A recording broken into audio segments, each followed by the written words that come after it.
ప్రార్థన చేసుకుందాం.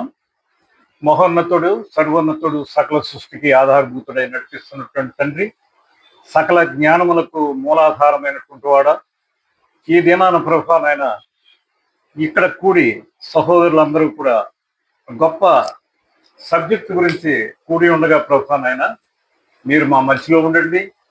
మీ ఆత్మను మా మధ్య నుంచి సహోదరుడు సైమన్ గారు చెప్పేటటువంటి ప్రతి విషయాన్ని మేము గ్రహించి మా మనసులో ప్రభా నేను పదిలిపరుచుకొని ప్రభా దాన్ని అర్థం చేసుకుని దాని ప్రకారంగా జీవించేటప్పుడు ఏ రకమైనటువంటి కన్ఫ్యూజన్ ఉందో ట్రినిటీ గురించి ఆ కన్ఫ్యూజన్ అంతా కూడా ప్రభా నాయన ఒక మంచి క్లారిటీ ఇచ్చేలాగా ప్రభా మీ ఆత్మను మా మీద కుమ్మరించండి ప్రభా, నడిపించండి. సర్వదా ప్రభా నేను మహిమ ఘనత ప్రభావములు మీరే తెచ్చుకోమని, ఆది నుండి అంతం వరకు మీరే నడిపించమని మా ప్రభువు రక్షకుడైనటువంటి యేసుక్రీస్తు వారి దివ్య నామములో అతి వినయముగా అడిగి వేడుకొనిచున్నాం తండ్రి. ఆమేన్, ఆమేన్, ఆమేన్. దేవుని నామమునికి వందనములు కలుగును గాక. వచ్చిన మీ అందరినీ ఈ పాఠం, నూతన పాఠం ట్రినిటీ పార్ట్ 1కి ఆహ్వానిస్తున్నాం. దేవుని నామమున ఆహ్వానాన్ని పలుకుతున్నాను. ఈరోజు మన పాఠం పేరు the study of the Trinity part 1. Part 1లో the divine mystery uncovered and the Holi spirit, దైవ మర్మము అని చెప్పబడుతున్న ఈ ట్రినిటీ అనే పాఠంలో, దీన్ని తెలుగులో త్రిత్వము అంటారు. ఈ పాఠంలో హోలీ స్పిరిట్ అనే భాగం అంటే ఏమో ఈ దినం మనం తెలుసుకుంటాం. ఇక్కడ గమనించండి, ఈ బొమ్మలు, విగ్రహాలు, ఈ సింబల్, మనం ఈరోజు పాఠంలో వీటన్నిటి గురించి తెలుసుకుంటాం. ఈ డివైన్ మిస్టరీ అనేటువంటి ఈ ట్రినిటీలో ఒక భాగమైనటువంటి ఈ మిస్టరీ ఈ మర్మంగా ఉంటుంది. ఈ మర్మాన్ని ఛేదించడానికి సుమారు 1000 సంవత్సరాల ముందు నుంచే ప్రయత్నాలు ప్రారంభించారు. ఎవరి ఆర్గ్యుమెంట్స్ వాళ్ళు చేస్తూ ఉంటారు. అయితే లేఖనం ఏం చెప్తుంది అనేది ఈరోజు మనం చూడబోతున్నాం. ఇందులో ఉన్న కొటేషన్లన్నీ కింగ్ జేమ్స్ వర్షన్ నుంచి తీసుకోవడం జరిగింది కాబట్టి మనం చదువుతున్న బైబిల్లో ఏమైనా కొంచెం ఎక్కువ తక్కువలు ఉన్నా కానీ మూలార్థం మారకుండా ఉంటుంది, మీరు గమనించాలి. దీనిని ఒక డాక్ట్రైన్ అంటారు, ఒక సిద్ధాంతం. ఈ సిద్ధాంతం ప్రపంచంలో ఎప్పటి నుంచో ఉంది, ఇవాళ నుంచి కాదు. 2వ శతాబ్దం 3వ శతాబ్దంలోనే ప్రారంభం అయ్యింది. అప్పటి నుంచి ఈ సిద్ధాంతాన్ని కొనసాగిస్తూనే ఉన్నారు. ఈ సిద్ధాంతాన్ని గురించి అనేక పోరాటాలు, ఆర్గ్యుమెంట్స్ అన్నీ జరుగుతూ ఉన్నాయి. ఈ సిద్ధాంతాన్ని బేస్ చేసుకుని సంఘం విడిపోయింది కూడా ఉన్నాయి, ముక్కలు ముక్కలు అయిపోయింది సంఘం. అయితే ఈ సిద్ధాంతాన్ని గురించి బైబిల్ ఏం చెప్తుందో అనేది ఈరోజు మనం తెలుసుకోబోతున్నాం. ఇందులో ప్రధానంగా ఏమిటంటే, ట్రినిటీ అనే మాట ఇంగ్లీష్ మాట. యాక్చువల్లీ మన ఇంగ్లీష్ బైబిల్లో ట్రినిటీ అని ఉంటుంది, తెలుగు బైబిల్లో త్రిత్వము అని ఉండాలి. కానీ బైబిల్లో ఈ మాట ఉందా లేదా అనేది పాఠం లోపలికి వెళ్ళాక తెలుస్తుంది. ఈ త్రిత్వము అనే మాటకు అర్థం ఏమంటే, ముగ్గురు దేవుళ్ళు, 1, 2, 3 ముగ్గురు దేవుళ్ళు. ప్రాబ్లం ఏం లేదు, ముగ్గురు దేవుళ్ళు ఈ ప్రకారం స్క్రీన్లో చూపిస్తున్నట్టుగా 1, 2, 3 3 దేవుళ్ళు అని మనం పిలిస్తే పర్వాలేదు. అయితే ఇక్కడ ప్రాబ్లం ఏమొచ్చిందంటే 1, 2, 3 1 + 1 + 1 = ఎంత అవుతుంది? 3 కదా అవ్వాలా? 3 అవ్వదు, 1 అవుతుంది. అక్కడ సమస్య వచ్చింది. ఇప్పుడు ముగ్గురు దేవుళ్ళు కలిపి ఒక్క దేవుడు అంటారు. అప్పుడు ఎలాగా? బైబిల్లో మనకు చెప్పిందంతా నేను ఒక్కడనే దేవుణ్ణి, నేను ఒక్కడనే దేవుణ్ణి అనే చదువుకుంటా ఉంటాం మనమంతా. తీరా చూస్తే ఇక్కడ ముగ్గురు దేవుళ్ళు కనిపిస్తూ ఉంటారు.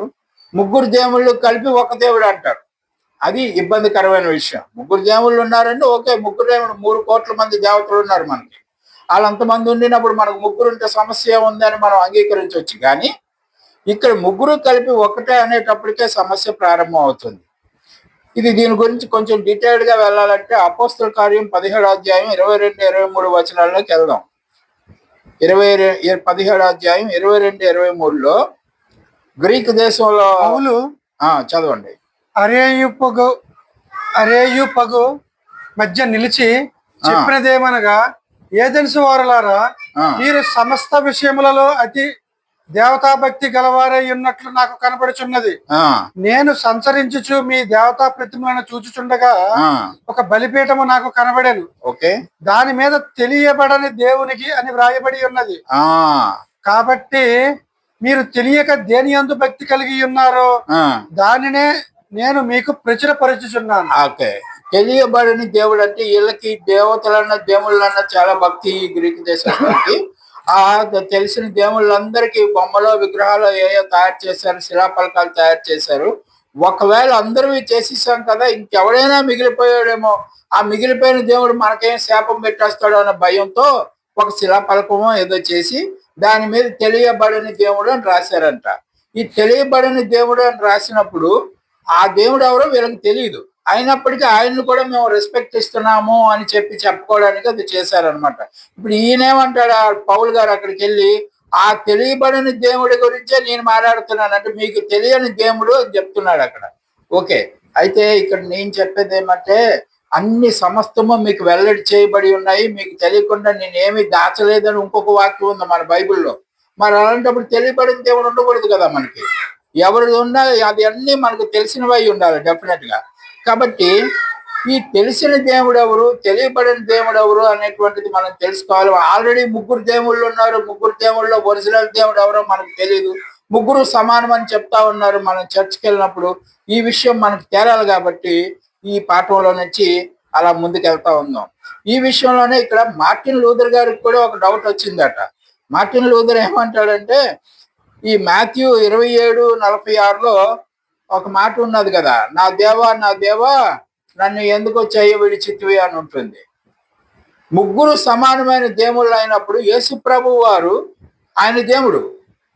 ఇప్పుడు ఈ దేవుడు నా దేవా నా దేవా నన్ను ఎలా చేయ విడిచితివి అని ఇంకెవరిని అడుగుతున్నాడు? ఇంకొక దేవుడు ఎవరున్నారు? నేనే కదా దేవుడు, యేసు ప్రభువే కదా దేవుడు అని అనుకోవచ్చు. ఇప్పుడు నీకు సమానమైన వాడిని నా దేవా నువ్వు ఎందుకు పిలుస్తున్నావు? ఇవన్నీ మనకు వచ్చే లాజికల్ క్వశ్చన్స్. మన మనసులో అలాంటి క్వశ్చన్ జనరల్ గా ఉద్భవించినప్పుడే మనం దాని గురించి పరిశోధన చేస్తాం, లేకపోతే చేయం కదా. ఎవరు ఏం చెప్తే దేవుడు కదండి, ఏదైతే ఏమో దాన్ని అంగీకరించేస్తే మనకేమీ తెలియదు. మజ్జిగ చిలికితేనే వెన్న వస్తుంది.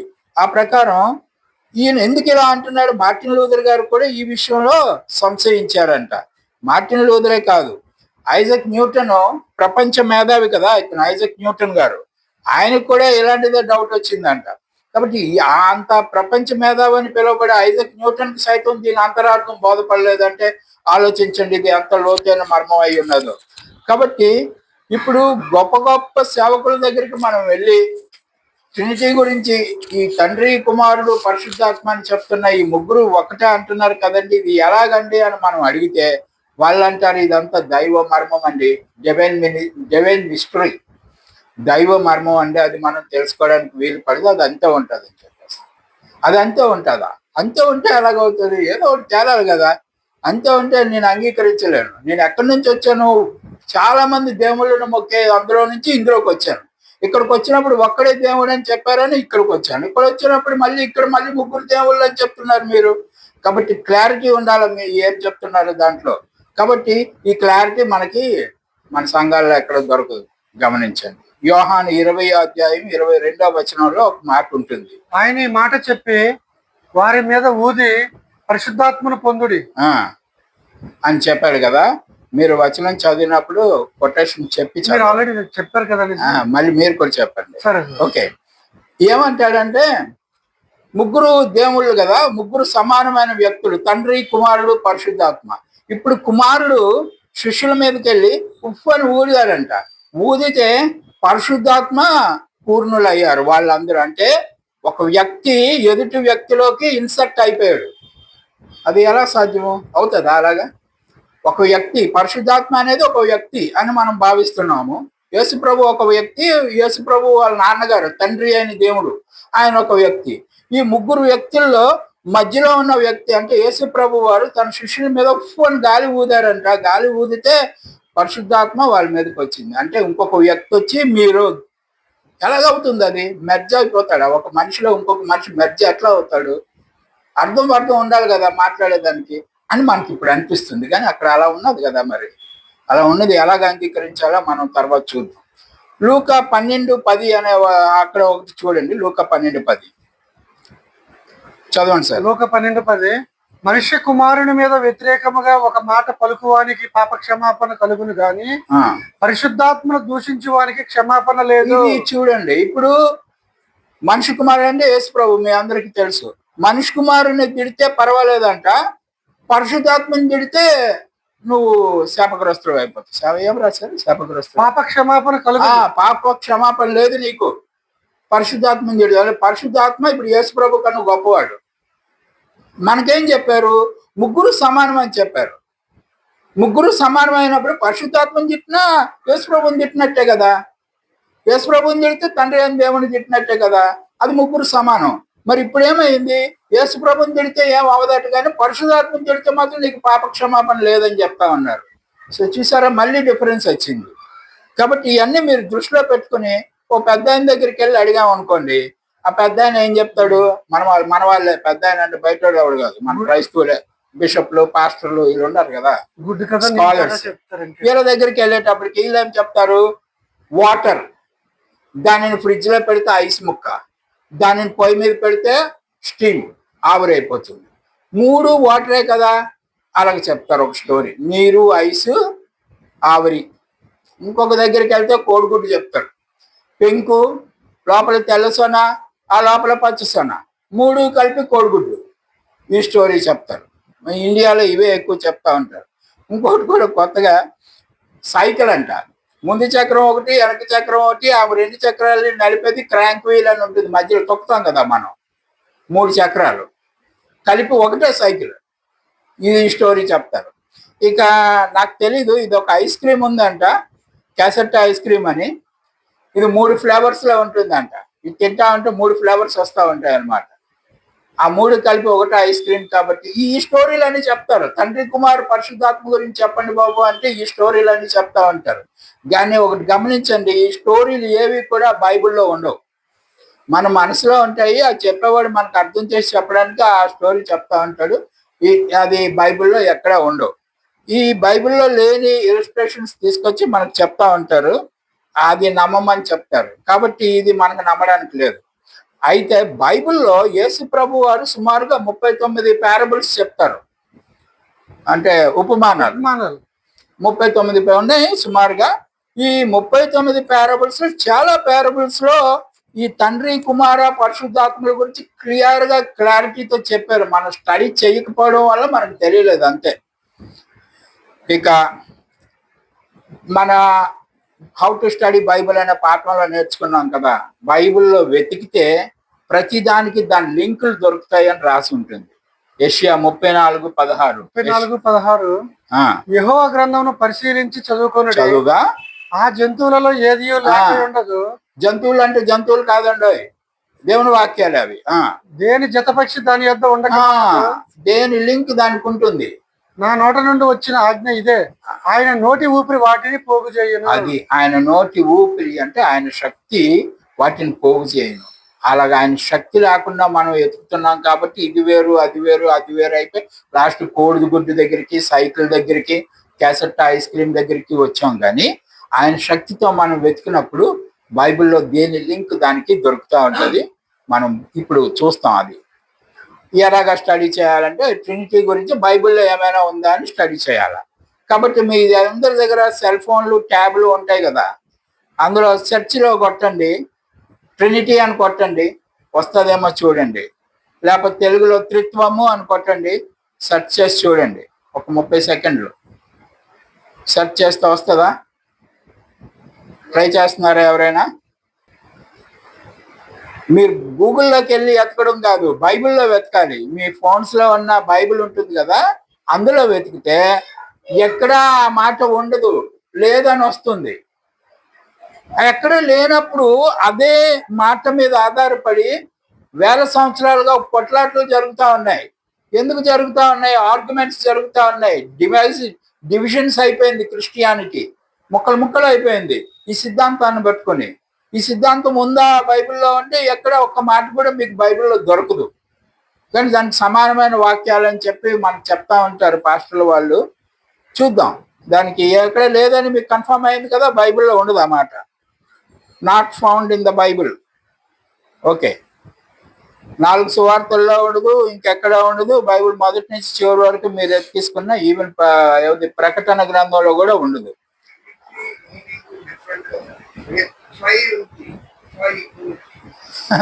అంటే 3 కదా, ట్రై అంటే 3 కదా.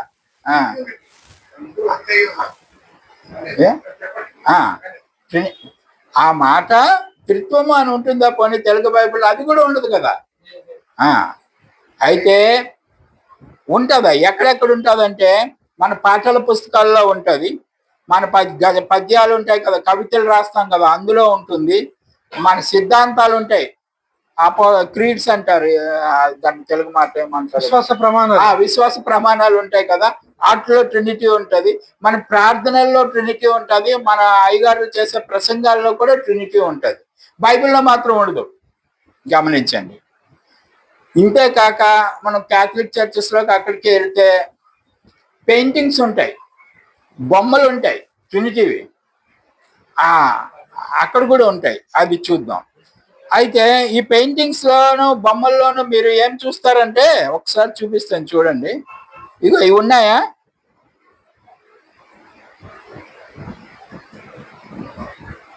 చూసారా? అది ట్రినిటీకి వాడుతున్న సింబల్స్ అన్నమాట. వాళ్ళు 3 ముఖాలు, తండ్రి, కుమార, పరిశుద్ధాత్మ. 3 ముఖాలు ఉండేటప్పుడు కళ్ళు ఎన్ని ఉండాలా? 3 రెళ్ళు 6 ఉండాలి కదా. 6 ఉండవు, అక్కడ ఎన్ని ఉన్నాయి చూడండి, 4 ఉంటాయి. ఓకే, కాబట్టి ఈ సింబల్ గురించి తర్వాత చెప్తాను.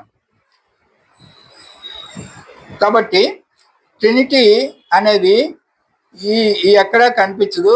వాటికన్ లో కొన్ని పెయింటింగ్స్ ఇప్పుడు అందులో కొన్ని మనం చూసాము, ఆ ప్రకారం ఉంటాయి తండ్రి, కుమార, పరిశుద్ధాత్ములు. అయితే ఇంకొక విచిత్రమైన మాట ఏంటంటే, తండ్రి కుమారుడు యేసు ప్రభు, తండ్రి యెహోవా, కుమారుడు యేసు ప్రభు పెద్ద కుమారుడు, రెండో కుమారుడు పరిశుద్ధాత్మ. అలాంటి సిద్ధాంతాలు కూడా ఉన్నాయి మన క్రైస్తవ్యంలో. సెకండ్ సన్, యంగర్ బ్రదర్ అని రాసింది చూడండి. సో ఇలాగన మన తండ్రి అయిన దేవుడు, మన దేవుడు ఇలా ఉంటాడా? 4 ఈ కాళ్ళు కూడానంట, 3 మనుషులు ఉంటే ఎన్ని కాళ్ళు ఉండాలా? 6 కాళ్ళు ఉండాలా. 4 కాళ్ళే ఉంటాయి.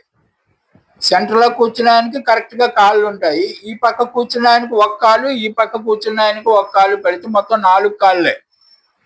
కానీ ట్రినిటీ. ఇది మన దగ్గర ఉన్న విగ్రహాలు, బొమ్మలు ఉంటాయి. ఈ అన్నిటికన్నా ఘోరమైన విషయం ఏంటంటే, బైబిల్ సొసైటీ వాళ్ళు వాడే సింబల్ ఉందో చూసారా? కింగ్ జేమ్స్ వర్షన్లో మొదటి పేజీలోనే ఉంటుంది ఆ సింబల్. చూడండి, ఆ రెడ్ కలర్ లో. దాన్ని ట్రైక్విట్రా అంటారు. ట్రైక్విట్రా అంటే ఆ సింబల్ రెడ్ మార్క్ తో ఉన్నది కదా. ఒక దాంట్లో ఒకటి లోకప్ అయినటువంటి ఓవెల్ షేప్ డిజైన్ ఉంటుంది. అది విడదీయరానిది అనమాట. తండ్రి, కుమార, పరిశుద్ధాత్మల మధ్యలో లింకులు విడదీయరానివి అని చెప్పడానికని అట్లా చెప్పుంటది. బైబిల్లో ట్రినిటీ మాట ఉండదు, కానీ దాని సింబల్ మాత్రం వేసి ఉంటుంది మొదటి పేజీలోనే. సో ఇలాగ ఎందుకు జరుగుతుంది? లేని వాటిని ఎందుకు అలాగా ఇన్సర్ట్ చేస్తారు అనేది ఆలోచించవలసిన విషయం. ఇప్పుడు ఒక మాట చూద్దాం. యెషయా 8:20 చదువు బాబు. యెషయా 8:20, ధర్మశాస్త్రమును ప్రమాణ వాక్యమును విచారించుడి. ఈ వాక్య ప్రకారము వారు బోధించని ఎడల వారికి అరుణోదయము కలగదు. అరుణోదయం అంటే సూర్యోదయం, అంటే వెలుగు, అంటే జ్ఞానం. జ్ఞానం కలగదు. ఏవేవి పెట్టి చెప్తే జ్ఞానం కలుగుతుంది, ఏవేవి పెట్టి చెప్తే జ్ఞానం కలగదు అంటాడు. Law and testimony. లా అంటే ఏంది చెప్పావు? ధర్మశాస్త్రం. ధర్మశాస్త్రం. టెస్టిమోనీ అంటే ప్రమాణ వాక్యము. ఏమది? ధర్మశాస్త్రమును ప్రమాణ వాక్యమును విచారించుడి. ప్రమాణ వాక్యం. ప్రమాణ వాక్యం అంటే న్యూ టెస్టిమెంట్. సరిగా ఇక్కడ వేరే వెర్షన్లో తెలుగులో ధర్మశాస్త్రం పైన సాక్ష్యం పైన దృష్టి నిలపండి. సాక్ష్యం వారు ఇలా చెప్పకపోతే అందుకు కారణం వారికి అరుణోదయం కలగలేదు. ఇప్పుడు మనకి ధర్మశాస్త్రం అంటే ఎక్కడుంది? మోషే చెప్పింది ధర్మశాస్త్రం, లా ఆఫ్ మోసెస్ అంటాం. సాక్ష్యం అంటే ఎక్కడికి వచ్చింది? అపోస్తలుల వాళ్ళు చెప్పేది మనకి సాక్ష్యం, క్రీస్తుని గురించిన సాక్ష్యం అన్నమాట. కాబట్టి ఈ రెండు కూడా దేవుని వాక్యానికి అనుకూలంగా ఎప్పుడైతే లేవో అవి అప్రమాణం, ప్రామాణికమైనది కాదు. అప్రామాణికమా అంటారు దాన్ని, అంతే అంతే సార్. అది కాదు. కాబట్టి ఇవి రెండు కూడా, ఈ రెండు చోట్ల కూడా నీకు త్రిత్వం గురించి లేదు అంటే యూ కెనాట్ యూజ్ ఇట్. మీరు దాన్ని వాడవలసిన అవసరం లేదు. దేవుని వెలుగు మన మీద లేనట్టే లెక్క. ఇందాక ఏషియాలో మీరు చదివిన ప్రకారం ఆ వెలుగు సూర్యోదయమా? అరుణోదయం లేదు. అరుణోదయం లేకపోతే జ్ఞానం లేదు అనమాట. మన చీకట్లో ఉన్నట్టు లెక్క. కాబట్టి ఇప్పుడు వెలుగులో ఉంటే ఏం చెప్పాడు వాక్యంలో? నీ వాక్యమే వెలుగు కదా. అది యోహాను 17:17 సత్యమే. అప్పుడు ఆ వెలుగు మన దగ్గర ఇప్పుడు లేనట్టే కదా. ఎవరు అనేది మనకి ఇప్పటి వరకు కన్ఫర్మ్ అవ్వలేదు అంటే మన దగ్గర వెలుగు లేదు.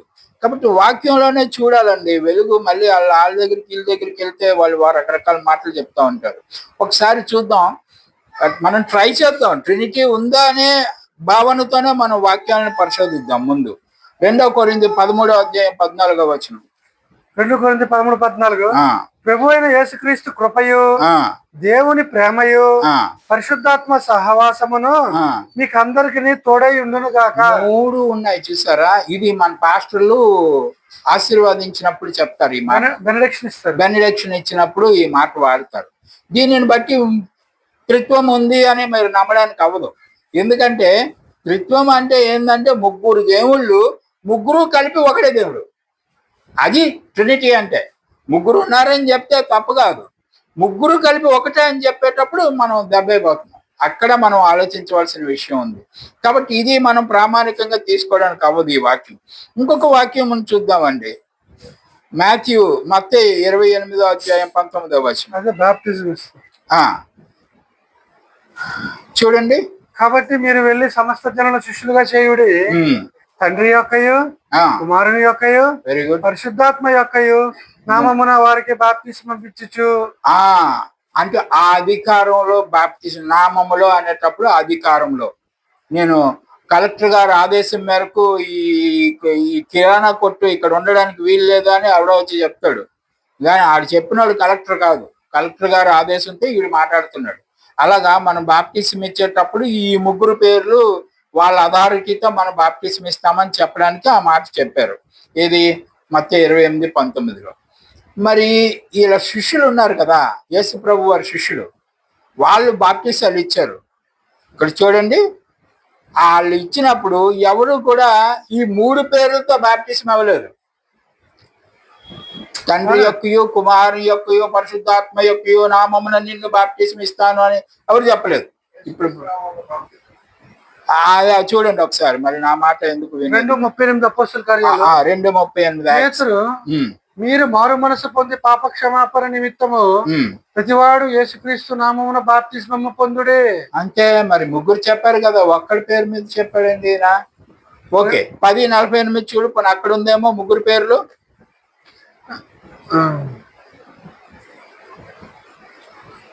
యేసుక్రీస్తు నామమందు వారు బాప్తిస్మం పొందవలనని ఆజ్ఞాపించాను. అక్కడ కూడా లేదుగా. కొన్ని 19:5 ఉందేమో. వారు ఆ మాటలు విని ప్రభు అయిన యేసు నామమునందు బాప్తిస్మం పొందిరే. అన్ని చోట్ల వాళ్ళు ఇచ్చిన బాప్తిస్మంలోనే వాళ్ళు వాడలేదు ఆ పేరు. ఎందుకు వాడలేదు? మర్చిపోయి ఉంటారేమో కదా. కాకపోతే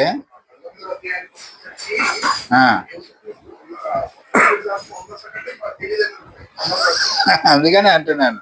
కాబట్టి ఇప్పుడు ఉన్న మరి 3 మనుషులు ఉండేటప్పుడు డెఫినెట్ గా తెలియాలి కదా సార్, వాళ్ళు ఉన్నదాని సంగతి మాకు తెలియదు, పరిశుద్ధాత్మ అంటే ఎలా అవుతుంది. కాబట్టి ఇవి అన్నీ కూడా రాసినప్పుడు బాప్టిజం అనే మాటకి ఇమ్మర్షన్ అని అర్థం అంట. అంటే నీళ్ళల్లో ముంచేయడం. ఈవెన్ మనిషిని ముంచినా, ఇదిగో ఇక్కడ చూడండి గ్రీక్ వర్డ్ బ్యాప్టిసో అని రాశారు. చివరి స్క్రీన్ మీద చూడండి. ఈ గ్రీక్ వర్డ్ బ్యాప్టిజోకి అర్థం ఏమంటే మనిషిని ముంచిన బ్యాప్టిజం అంటారు, బట్టలు ఉతకడానికి నీళ్ళల్లో ముంచిన బ్యాప్టిజం అంటారు, ఇంకేదైనా చేసి నీళ్ళలో ముంచితే బ్యాప్టిజం అంటారు. So there is no prominence of Holy Spirit there. అక్కడ పరిశుద్ధాత్మకి ఏ ప్రాముఖ్యత లేదు, మామూలుగా నీళ్ళలో ముంచడం గురించి మాట్లాడినట్టు మనం గమనించాలి. అయితే ఒక్క వాక్యం ఉందండి, కత్తి లాంటి వాక్యం, దాంట్లో ఉంటుంది ట్రినిటీ. చూడండి 1 యోహాను 5:7. అదే రికార్డ్ చేయబడింది ఉంటుంది కదా. 1 యోహాను 5:7. సాక్ష్యం ఇచ్చేవారు ముగ్గురు, అనగా ఆత్మయు, నీళ్లును, రక్తమును కదా, 3 చెప్పారు. ఈ ముగ్గురు ఏకీభవించి ఉన్నారు అని ఉంది కదా. 18వ వచనం. మీ దగ్గర old king James version English Bible ఉంటే ఆల్ 3 in 1 అని ఉంటుంది అక్కడ. 3 in 1 అని ఉంటుందండి అక్కడ. నా దగ్గర ఉండేది ఆ బైబుల్, ఎవరు మా కోడలు ఎవరో పట్టుకెళ్ళినట్టున్నారు.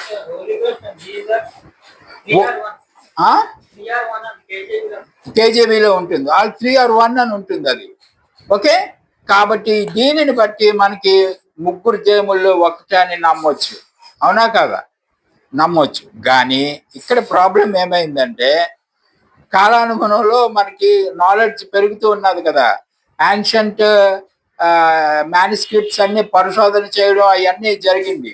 చేసినప్పుడు ఎన్ఐవి బైబిల్లో ఏమై చేశారంటే it was not found in the original old manuscripts. పాత మ్యానుస్క్రిప్ట్స్ ఏమంటారు, మూలప్రతులు 16వ శతాబ్దానికి ముందున్న మూలప్రతుల్లో ఈ మాట లేదంట. 16వ శతాబ్దం గుర్తుపెట్టుకోండి. 16వ శతాబ్దం అంటే క్రీస్తు శకం 1600 ఆ తర్వాత వచ్చిన వాటిల్లోనే ట్రినిటీ 1 అని రాశారు, కానీ ఆ ముందు ఉన్న వాటిల్లో లేదంట. ఇది పరిశోధించిన తర్వాత మరి ఈ మొక్కలు తీసేయడానికి అవ్వదు కదా. అందుకని ఎన్ఐవి వాళ్ళు ఏం చేశారంటే ఇక్కడ వేశారు చూడండి, ఆ ఫుట్ నోట్ లో రాసి పడేశారు ఇది మూల ప్రతుల్లో లేదు అని. అది పైన ఉంటుంది కానీ మూల ప్రతుల్లో లేదు. సో ఒరిజినల్ ఆ యాన్షంట్ ప్రతులలో ఇది లేకపోవడం వలన దీనికి విలువ కోల్పోయింది. ముగ్గురు ఒకటే అన్న మాటకి విలువ పోయింది. సో ఇక్కడ కూడా మనం ఫెయిల్ అయిపోయినట్టు లెక్క.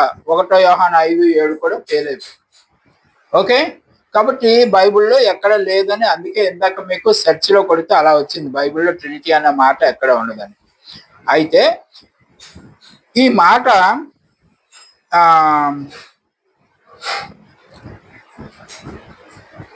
తండ్రి కుమార పరిశుద్ధాత్మ అని చెప్పేటప్పుడు మనకి ఏం చెప్తారంటే వీళ్ళు ముగ్గురు కో ఈక్వల్ అని చెప్తారు, అందరూ సమానులు అని చెప్తారు. కో ఎక్సిస్టెంట్ అంటారు, అంటే అందరూ నిత్యము జీవించేవారు అని చెప్తారు. కో ఎటర్నల్ అంటారు, కో జీవించేవారు, నిత్యము అంటే ఏమంటారు, ఎటర్నల్ నిత్యము జీవించేవారు, నిత్యత్వంలో వాళ్ళు ఉంటారు అని చెప్పి రాసి ఉంటుంది.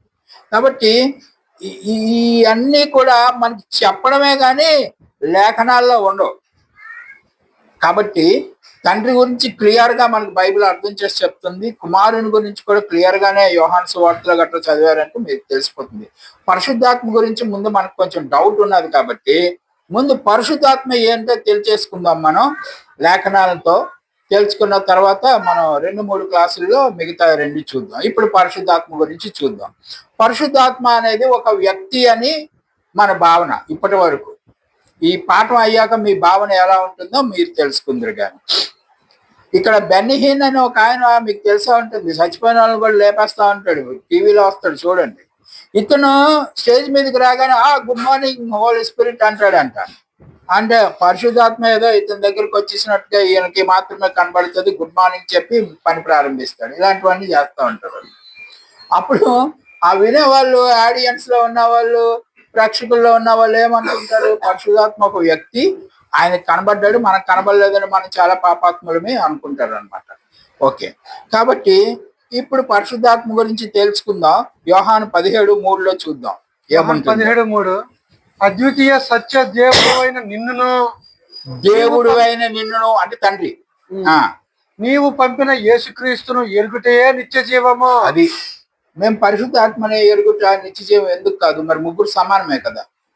మరి తండ్రిని ఎరగాలి, కుమారుని ఎరగాలి, పరిశుద్ధాత్మని ఎరగక్కర్లేదా మీరు? ఆ ఎరిగితేనే నిత్య జీవం, వాళ్ళిద్దరిని ఎరిగితే నిత్య జీవం అంటే వచ్చేస్తుంది. మరి ఇతని సంగతి అక్కర్లేదు. ఎందుకు వదిలేశారు లేఖనంలో ఆ భాగం? ఎందుకు వదిలేశారు? పరిశుద్ధాత్మని ఎందుకు స్కిప్ చేశారు? చివరిలో తెలుస్తుంది. వెయిట్. కాబట్టి తండ్రిని కుమారుణ్ణి తెలుసుకుంటే చాలు నిత్య జీవం. పరిశుద్ధాత్మ గురించి తెలియవసరం లేదు. ముగ్గురు వ్యక్తులు సమానమైన వ్యక్తులు అయ్యేటప్పుడు మూడో వ్యక్తి గురించి కూడా మనం తెలుసుకోవాలి డెఫినెట్ గా. కానీ మూడో వ్యక్తి గురించి ప్రస్తావనే రాలేదు. ఇక ఇంకొక ముఖ్యమైన విషయం ఏంటంటే యేసు ప్రభు వారు ఒక ప్రార్థన చేస్తారు.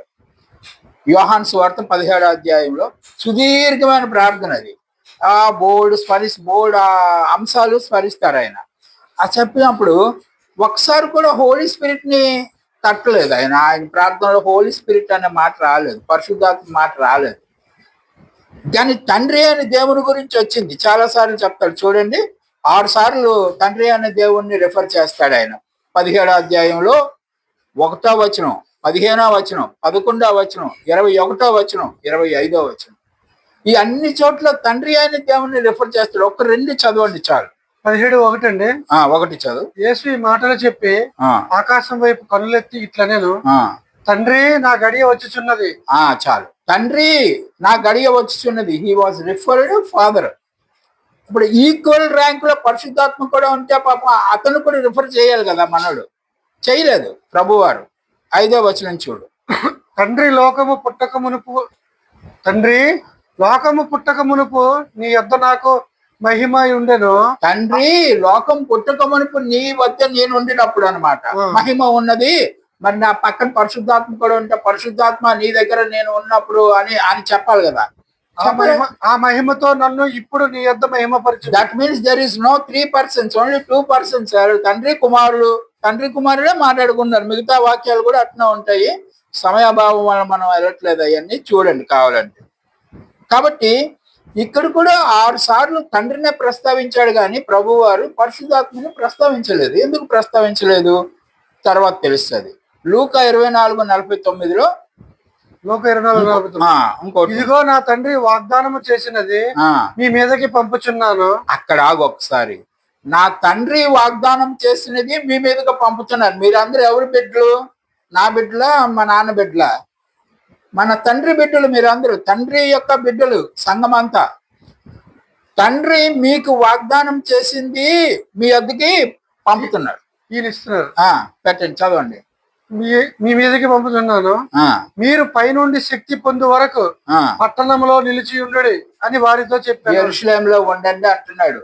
ఎందుకంటే పైనుంచి పవర్ వస్తుంది మీ దగ్గరికి. అది వచ్చిన వరకు మీరు యెరూషలేములో ఉండండి, తర్వాత బయటకు ఎదురుగారు. అర్థమైంది కదా? సో ఇప్పుడు మీకు ఏం అర్థం అవుతుంది? తండ్రి ఇచ్చేది ఏంది? Power.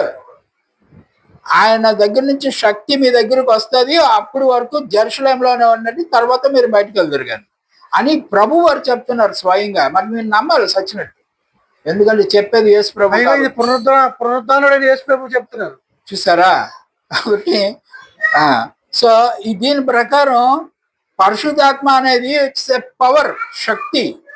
It's not a person, వ్యక్తి కాదు, అది శక్తి. దేవుని దగ్గర నుంచి వస్తుంది, మళ్ళీ నా దగ్గర నుంచో మరొకరి దగ్గర నుంచి వచ్చేది కాదు. రైట్. అపోస్తల కార్యంకి వెళ్దాం. 2:33లో ఏమంటాడు చూద్దాం. కాగా ఆయన దేవుడి కురుపార్శ్వమునకు హెచ్చింపబడి పరిశుద్ధాత్మను గూర్చిన వాగ్దానమును తండ్రి వలన పొంది. ఎవరి గురించి మాట్లాడుతున్నారు? యేసు ప్రభు వారి గురించే కదా ఆ మాటలు మాట్లాడుతున్నారు. తండ్రి పక్కన కూర్చునే కెపాసిటీ ఇప్పుడు ఎవరికి ఉంది? యేసు ప్రభు కదా ఉంది. అప్పుడు యేసు ప్రభు గురించి మాట్లాడుతున్నట్టు. మళ్ళీ చదువు మొదటి నుంచి. కాగా ఆయన అంటే యేసు ప్రభు వారు దేవుని కుడి పార్శ్వమునకు హెచ్చింపబడి పరిశుద్ధాత్మను గూర్చిన వాగ్దానమును తండ్రి వలన పొంది. అంటే ఈయనకు కూడా తండ్రి వాగ్దానం చేశాడు ముందు. ఎవరికి? యేసు ప్రభు వారికి. తండ్రి నీకు ఇస్తానని వాగ్దానం చేశాడు. ఎప్పుడు ఇస్తానన్నారు? శిలువ మరణం విజయవంతంగా సక్సెస్ చేసుకుని వచ్చిన తర్వాత చెప్తాడు. అంతకు ముందే లేదా పరిశుద్ధాత్మ అంటే అంత ముందు కూడా ఉంది. ఈ తర్వాత కింద పాఠాల్లో తెలుస్తుంది ఎలా ఉంటుందో. అంత హైట్ కి అంటే తండ్రి పక్కన కూర్చునే స్థాయికి కుమారుడు ఎదిగిన తర్వాత ఆయన వాగ్దానం చేసిన పరిశుద్ధాత్మ శక్తిని కుమారునికి ఇచ్చాడు. ఇచ్చి వాగ్దానం తండ్రి వాళ్ళు పొంది మీరు చూచుచు వినుచున్న దీనిని కుమ్మరించి ఉన్నాడు. కుమ్మరించి ఉన్నాడంట. మనుషులైతే మనుషుల్ని కుమ్మరించడానికి అవుతుందా? చెమ్ముతో నీళ్ళు అయితే కుమ్మరిస్తాం, చెమ్ముతో పాలు అయితే కుమ్మరిస్తాం, కానీ మనుషుల్ని కుమ్మరించడం ఎట్లా అవుతుంది? కాబట్టి పరిశుద్ధాత్మ is not a human being, it is the power of God. దేవుని యొక్క శక్తి అయి ఉన్నది అని మీరు తెలుసుకోవడానికి ఆ వాక్యాన్ని అక్కడ వాడడం జరిగింది. అలాగనే మనుషుల్ని కుమ్మరించడం గమరించడం అట్లాంటి మాటలు మాట్లాడితే వాళ్ళు అవమానపరిచినట్టుగా లెక్క. అట్లాగా మాట్లాడకూడదు మనుషుల గురించి అయితే. ఇక పరిశుద్ధాత్మని ఓల్డ్ టెస్టిమెంట్ లో మరి పరిశుద్ధాత్మ ఉందా అంటే అప్పుడు కూడా ఉందండి. ఈ కొత్త నిబంధనలో వాగ్దానం చేశాక తండ్రి ఇచ్చాడు, నేను మీకు ఇచ్చాను, నేను ఊదాను, ఇవేం కాదు. ఇవి కూడా వాస్తవాలే, కానీ అట్లా ఓల్డ్ టెస్టిమెంట్ లో లేదు అనుకోకూడదు మనం. ఓల్డ్ టెస్టిమెంట్ లో కూడా పరిశుద్ధాత్మ ఉంది. అక్కడ దీన్ని ఎలా ప్రస్తావించారంటే స్పిరిట్ ఆఫ్ గాడ్, దేవుని ఆత్మ. దీనిని ఆ స్పిరిట్ ని హీబ్రూ భాషలో రువా అంటారండి. ఇదిగా ఇక్కడ ఉంది చూడండి 9వ పేజీలో. స్పిరిట్ ని రువా అంటారు హీబ్రూ భాషలో. గ్రీక్ భాషలో న్యూమా అంటారు. రువా మనకి ఎక్కువ వాడుకలో లేదు, కానీ న్యూమా చాలా వాడుకలో ఉంది. మనకి ఇప్పుడు ఇంజనీరింగ్ చదివే పిల్లలు ఎవరైనా ఉంటే వాళ్ళకి న్యూమాటిక్స్ అని ఉంటది కదా. న్యూమాటిక్స్ అంటే గాలితో పనిచేసే విధానం అనమాట. గాలి వాయు శక్తితో పనిచేసేదని న్యూమాటిక్స్ అంటారు. హైడ్రాలిక్స్ న్యూమాటిక్స్ నేర్పిస్తారు ఇంజనీరింగ్ లో. సో ఈ న్యూమా అనే మాట గ్రీక్ నుంచి వచ్చింది. ఈ రెండిటికి రువా అనే హీబ్రూ మాట, న్యూమా అనే గ్రీక్ మాట, స్పిరిట్ అనే ఇంగ్లీష్ మాట, ఆల్టరేషన్ అనమాట. కాబట్టి స్పిరిట్ అంటే ఇప్పుడు అర్థం ఏమి మనకి? గాలి, లేకపోతే ఒక ప్రెషర్, గాలి. అందుకనే ఈ అపోస్తల కార్యం 2:2 ఏమంటారు చూడండి, అక్కడ గాలి ప్రస్తావన. అపోస్తల కార్యాలు 2:2 అప్పుడు వేగముగా వీచు బలమైన గాలి వంటి ఒక ధ్వని ఆకాశము నుండి అకస్మాత్తుగా వారు కూర్చుని వేగముగా వీచు గాలి ధ్వని ఆకాశము నుండి వచ్చింది. That is power of God. అది వచ్చిందని అపోస్తల కార్యంలో చెప్తారు. కాబట్టి ఇది శక్తి, దేవుని శక్తి. ఈ శక్తే ఆది కాండంలో భూమి నిరాకారముగా శూన్యంగా ఉన్నప్పుడు దేవుని ఆత్మ అల్లాడుచున్నది. ఆ పవరే ఈ power. That is God's power. అయితే ఎల్లవేళలా ఈ గాడ్స్ పవర్ అలాగే ఉంటుందా, శక్తిలాగా ఉంటుందా, అలాగనే మనం అనుకోవాలా గాలి వీస్తుందా అని అనుకోవడానికి లేదు. ఈ గాడ్ స్పిరిట్ కొన్నిసార్లు జ్ఞానం అని కూడా వస్తుంది. జ్ఞానం చూద్దాం ఇక్కడ ద్వితీయోపదేశకాండం 34:9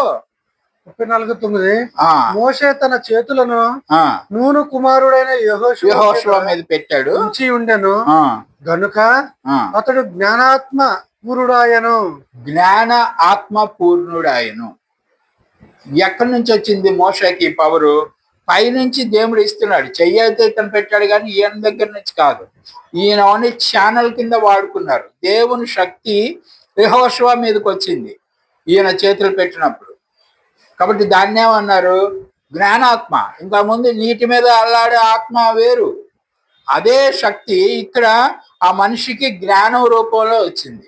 సో అన్ని సార్లు ఒకేలాగా పరిశుద్ధాత్మ ఉంటుందని మనం అనుకోవడానికి వీల్లేదు. ఇక్కడ జ్ఞానం.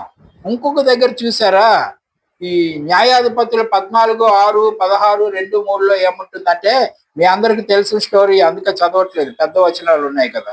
ఫిజికల్ పవర్ ఎవరిది? ఇది శాంసన్ అని ఉన్నాడు కదా మనకి చరిత్రలో. సంసోను న్యాయాధిపతి.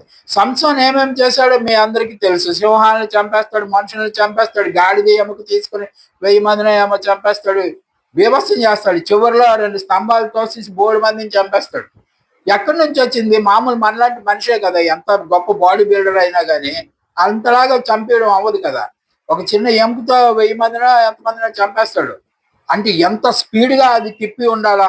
మనకి అత్యంత వేగంగా చేసే మా చిన్నప్పుడు బ్రూస్లీ అని ఒక ఆయన ఉండేవాడు. వాడు పాము ఇలాగా కాటేసేలోగా పాము పేరు పట్టుకుంటాడంట. అంత స్పీడ్గా అతను చెయ్యి పనిచేస్తుంది. చచ్చిపోయాడండి. మరి 1000 మందిని చంపేశాడంటే ఆ చెయ్యి ఎంత స్పీడ్గా తిరిగి ఉండాలా. అంత శక్తి హ్యూమన్ బీయింగ్స్కి ఎక్కడ ఉంటుంది? దేవుని శక్తి వచ్చినప్పుడు అలాగ చేయగలుగుతాడు. సో పరిశుద్ధాత్మ ఫిజికల్ పవర్ గా కూడా మన ముందుకు వస్తుంది. ఇక ఇక్కడ చూడండి, నాలెడ్జ్ ఆఫ్ క్రాఫ్ట్స్మెన్షిప్ అంటాడు. అంటే పనితనం, ఆ నైపుణ్యత. ఇప్పుడు కంసాలి ఉంటాడు, మంచి గొలుసు తయారు చేస్తాడు, నెక్లెస్ తయారు చేస్తాడు. వాడు చేసినట్టు మనం చేయలేం. అతను ఎలాగ ట్రైనింగ్ అయ్యాడో ఏమో అని మనకు అనిపిస్తుంది. ఒక శిల్పి ఉంటాడు, అద్భుతంగా శిల్పాన్ని చెక్కుతాడు. అలాగ చేస్తున్నాడు అంటే మనం కూడా చేసి వచ్చలేము, మనం వద్దులే, మనం ఏం చేయలేం. కానీ వాడికి ఆ స్కిల్ ఉంది, వీడికి ఈ స్కిల్ ఉంది, మనకు ఇంకొక స్కిల్ ఉంటే ఉండొచ్చు. స్కిల్ అనేటువంటిది ఎక్కడి నుంచి రావాలి? దేవుడు అనుగ్రహిస్తే వస్తుందండి. చూడండి, ఆ ఓల్డెన్ డేస్ లో మోషేకి కొండ మీద ఏం చెప్పారు 40 రోజులు కొండ మీద ఉండిపోయాడు. కిందకి దిగి ఇంత పెద్ద గ్రంథాలు 5 గ్రంథాలు రాసి పడేశాడు. అంత జ్ఞానం ఎట్లా వచ్చింది? ఇప్పుడు మనం ఏదైనా చెప్తే కాసేపు పోతే మర్చిపోతాం. నేనే బోల్డ్ మాటలు మర్చిపోతే అందిస్తా ఉంటారు వీళ్ళు. ఎలాగా వస్తుంది? దేవుని శక్తి కదా అది. మోషే అంత అక్కడ ఉన్నది కాలానికి ఈయన రాసి అక్కడే కూర్చుని రాశాడంటే గ్రంథాలు అంటే కుదరదు. ఎందుకు వచ్చి రాసి ఉంటాడు. సరే, రాస్తే రాశాడు. మోషే చెప్పిన ప్రామాణికం అదే అంటారు, మోషే చెప్పిన లెక్కల ప్రకారం ఈ ఏం మందిరం అంటారు, అది ప్రత్యక్ష గుడారంలో సామాన్లు ఉంటాయి చూసారా, ఆ సామాన్లన్నీ తయారు చేయాలి. వెండి, బంగారం, ఇత్తడి, రాగి, ఇనుము, అట్లా సామాన్లు తయారు చేయాలి. తయారు చేయడానికి ఒక వ్యక్తిని ఎంచుకుంటారు. ఎవరైతేనో బెజలేల్ అనే వ్యక్తిని ఎంచుకుంటారు. అతనికి దేవుని శక్తి వచ్చిందంట. వచ్చినప్పుడు అతను అవన్నీ చేశాడు, మోషే చెప్పిన ప్రకారం చేశాడు. లేకపోతే వీడు చేయలేడు. ఆ శక్తి ఆ బెజలేల్కి ఎట్లా వచ్చింది అంటే, దేవుని శక్తి ఇక్కడ ఏ రూపంలో వచ్చింది? క్రాఫ్ట్స్మెన్షిప్ లో వచ్చింది. అంటే ఏమంటారు, నైపుణ్యత. ఒక వస్తువులు తయారు చేసే నైపుణ్యత రూపంలో దేవుని శక్తి ఆయనలో ప్రవేశించింది. కాబట్టి ఇందాక జ్ఞానము చూసాము, నైపుణ్యత చూసాము, బలము చూసాము. ఇంకా చూద్దాం. చదవాలండి. ఏది సార్? ఎక్సోడస్ 31. చదవండి. అంటే పెద్ద ఉంటే చదివించట్లేదు. ఎక్సోడస్ 31:2. చూడుము, నేను యోధా గోత్రంలో హూరు మనమన్ను హూరు కుమారుడైన బెసలేలు అని పేరు గల వాణిని పిలిచితిని. విచిత్రమైన పనులను కల్పించుటకును, బంగారంతోను వెండితోను ఇత్తడితోను పని చేయుటకును, పొదుగుటకే, రత్నములను సానబెట్టుటకును, కర్రను కోసి చెక్కుటకును, సమస్త విధములైన పనులను చేయుటకును. సమస్త విధములైన పనులు, అందులో కార్పెంటరింగ్ వర్క్, రత్నాలు కోయడం, బంగారం, ఏం చేస్తారో అన్నిటికీ జ్ఞాన విద్య వివేకమును సమస్తమైన పనులు నేర్పును కలిగినట్లు వానిని దేవుని ఆత్మ పూర్ణిగా చేసి ఉన్నాడు. దేవుని ఆత్మ వాణిలోకి వచ్చినప్పుడు వాడు అన్ని వర్క్స్ చేయగలిగాడండి. చూసారా? కాబట్టి ఇప్పుడు ఇవి కాక ఇక్కడ చూడండి, అపోస్తల కార్యంలో 2వ అధ్యాయం 18వ వచనంలో ఏముంటుందంటే 2:18 చూడండి. అపోస్తల కార్యం 2:18. ఆ దినములలో నా దాసుల మీదనో నా దాసురాండ్ర మీదనో నా ఆత్మను కుమ్మరించదును గనుక వారు ప్రవచించెదరు. ఆత్మను కుమ్మరిస్తే ప్రవచించారంట. అంటే ప్రవచనాలు చెప్పేదానికి కూడా దేవుని శక్తి ఉపయోగపడింది. దేవుని శక్తి ఓన్లీ నీళ్ల మీద అల్లాడడానికే కాదు, రకరకాల రూపాల్లో దేవుని శక్తి మనతో పనిచేస్తూ ఉంటుంది. సో ఆల్ ఓవర్ దీన్ని అంతటిని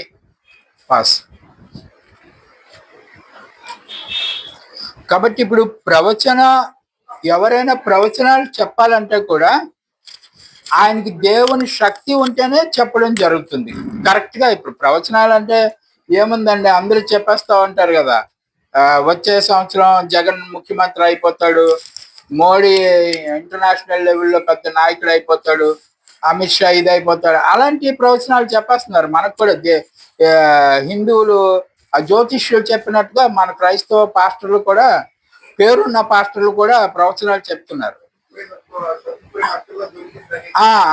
చెప్పేస్తా ఉన్నారు. అయితే ఇప్పుడు ఈ ప్రవచనాలు అనేవి ఎలా చెప్పాలి అంటే దేవుని శక్తి ఉంటేనే ప్రవచనం చెప్పడం సాధ్యం అవుతుందని చెప్పి అపోస్తల కార్యం 2:18 చెప్తారు. 2:18 అండి. ఆ దినములలో నా దాసుల మీదను నా దాసురాండ్ర మీదను నా ఆత్మను కుమ్మరించేదను, గనుక వారు ప్రవచించేదను. ఆత్మను కుమ్మరిస్తే ప్రవచనం చెప్తారంట. వాళ్ళు ఏం చెప్తారు? ఆ అమ్మాయి తప్పిపోయిన అమ్మాయి దొరికింది అలాంటివి చెప్తారా? ఆత్మను కుమ్మరించాలా దానికి? కాబట్టి అది కాదు. ఏం చెప్తారు అనేది కూడా మన లేఖనాలే చెప్తాయి. ప్రకటన 19వ అధ్యాయం 10వ వచనంలో ఉంది ఏం చెప్తారో ఆత్మను కుమ్మరించినప్పుడు.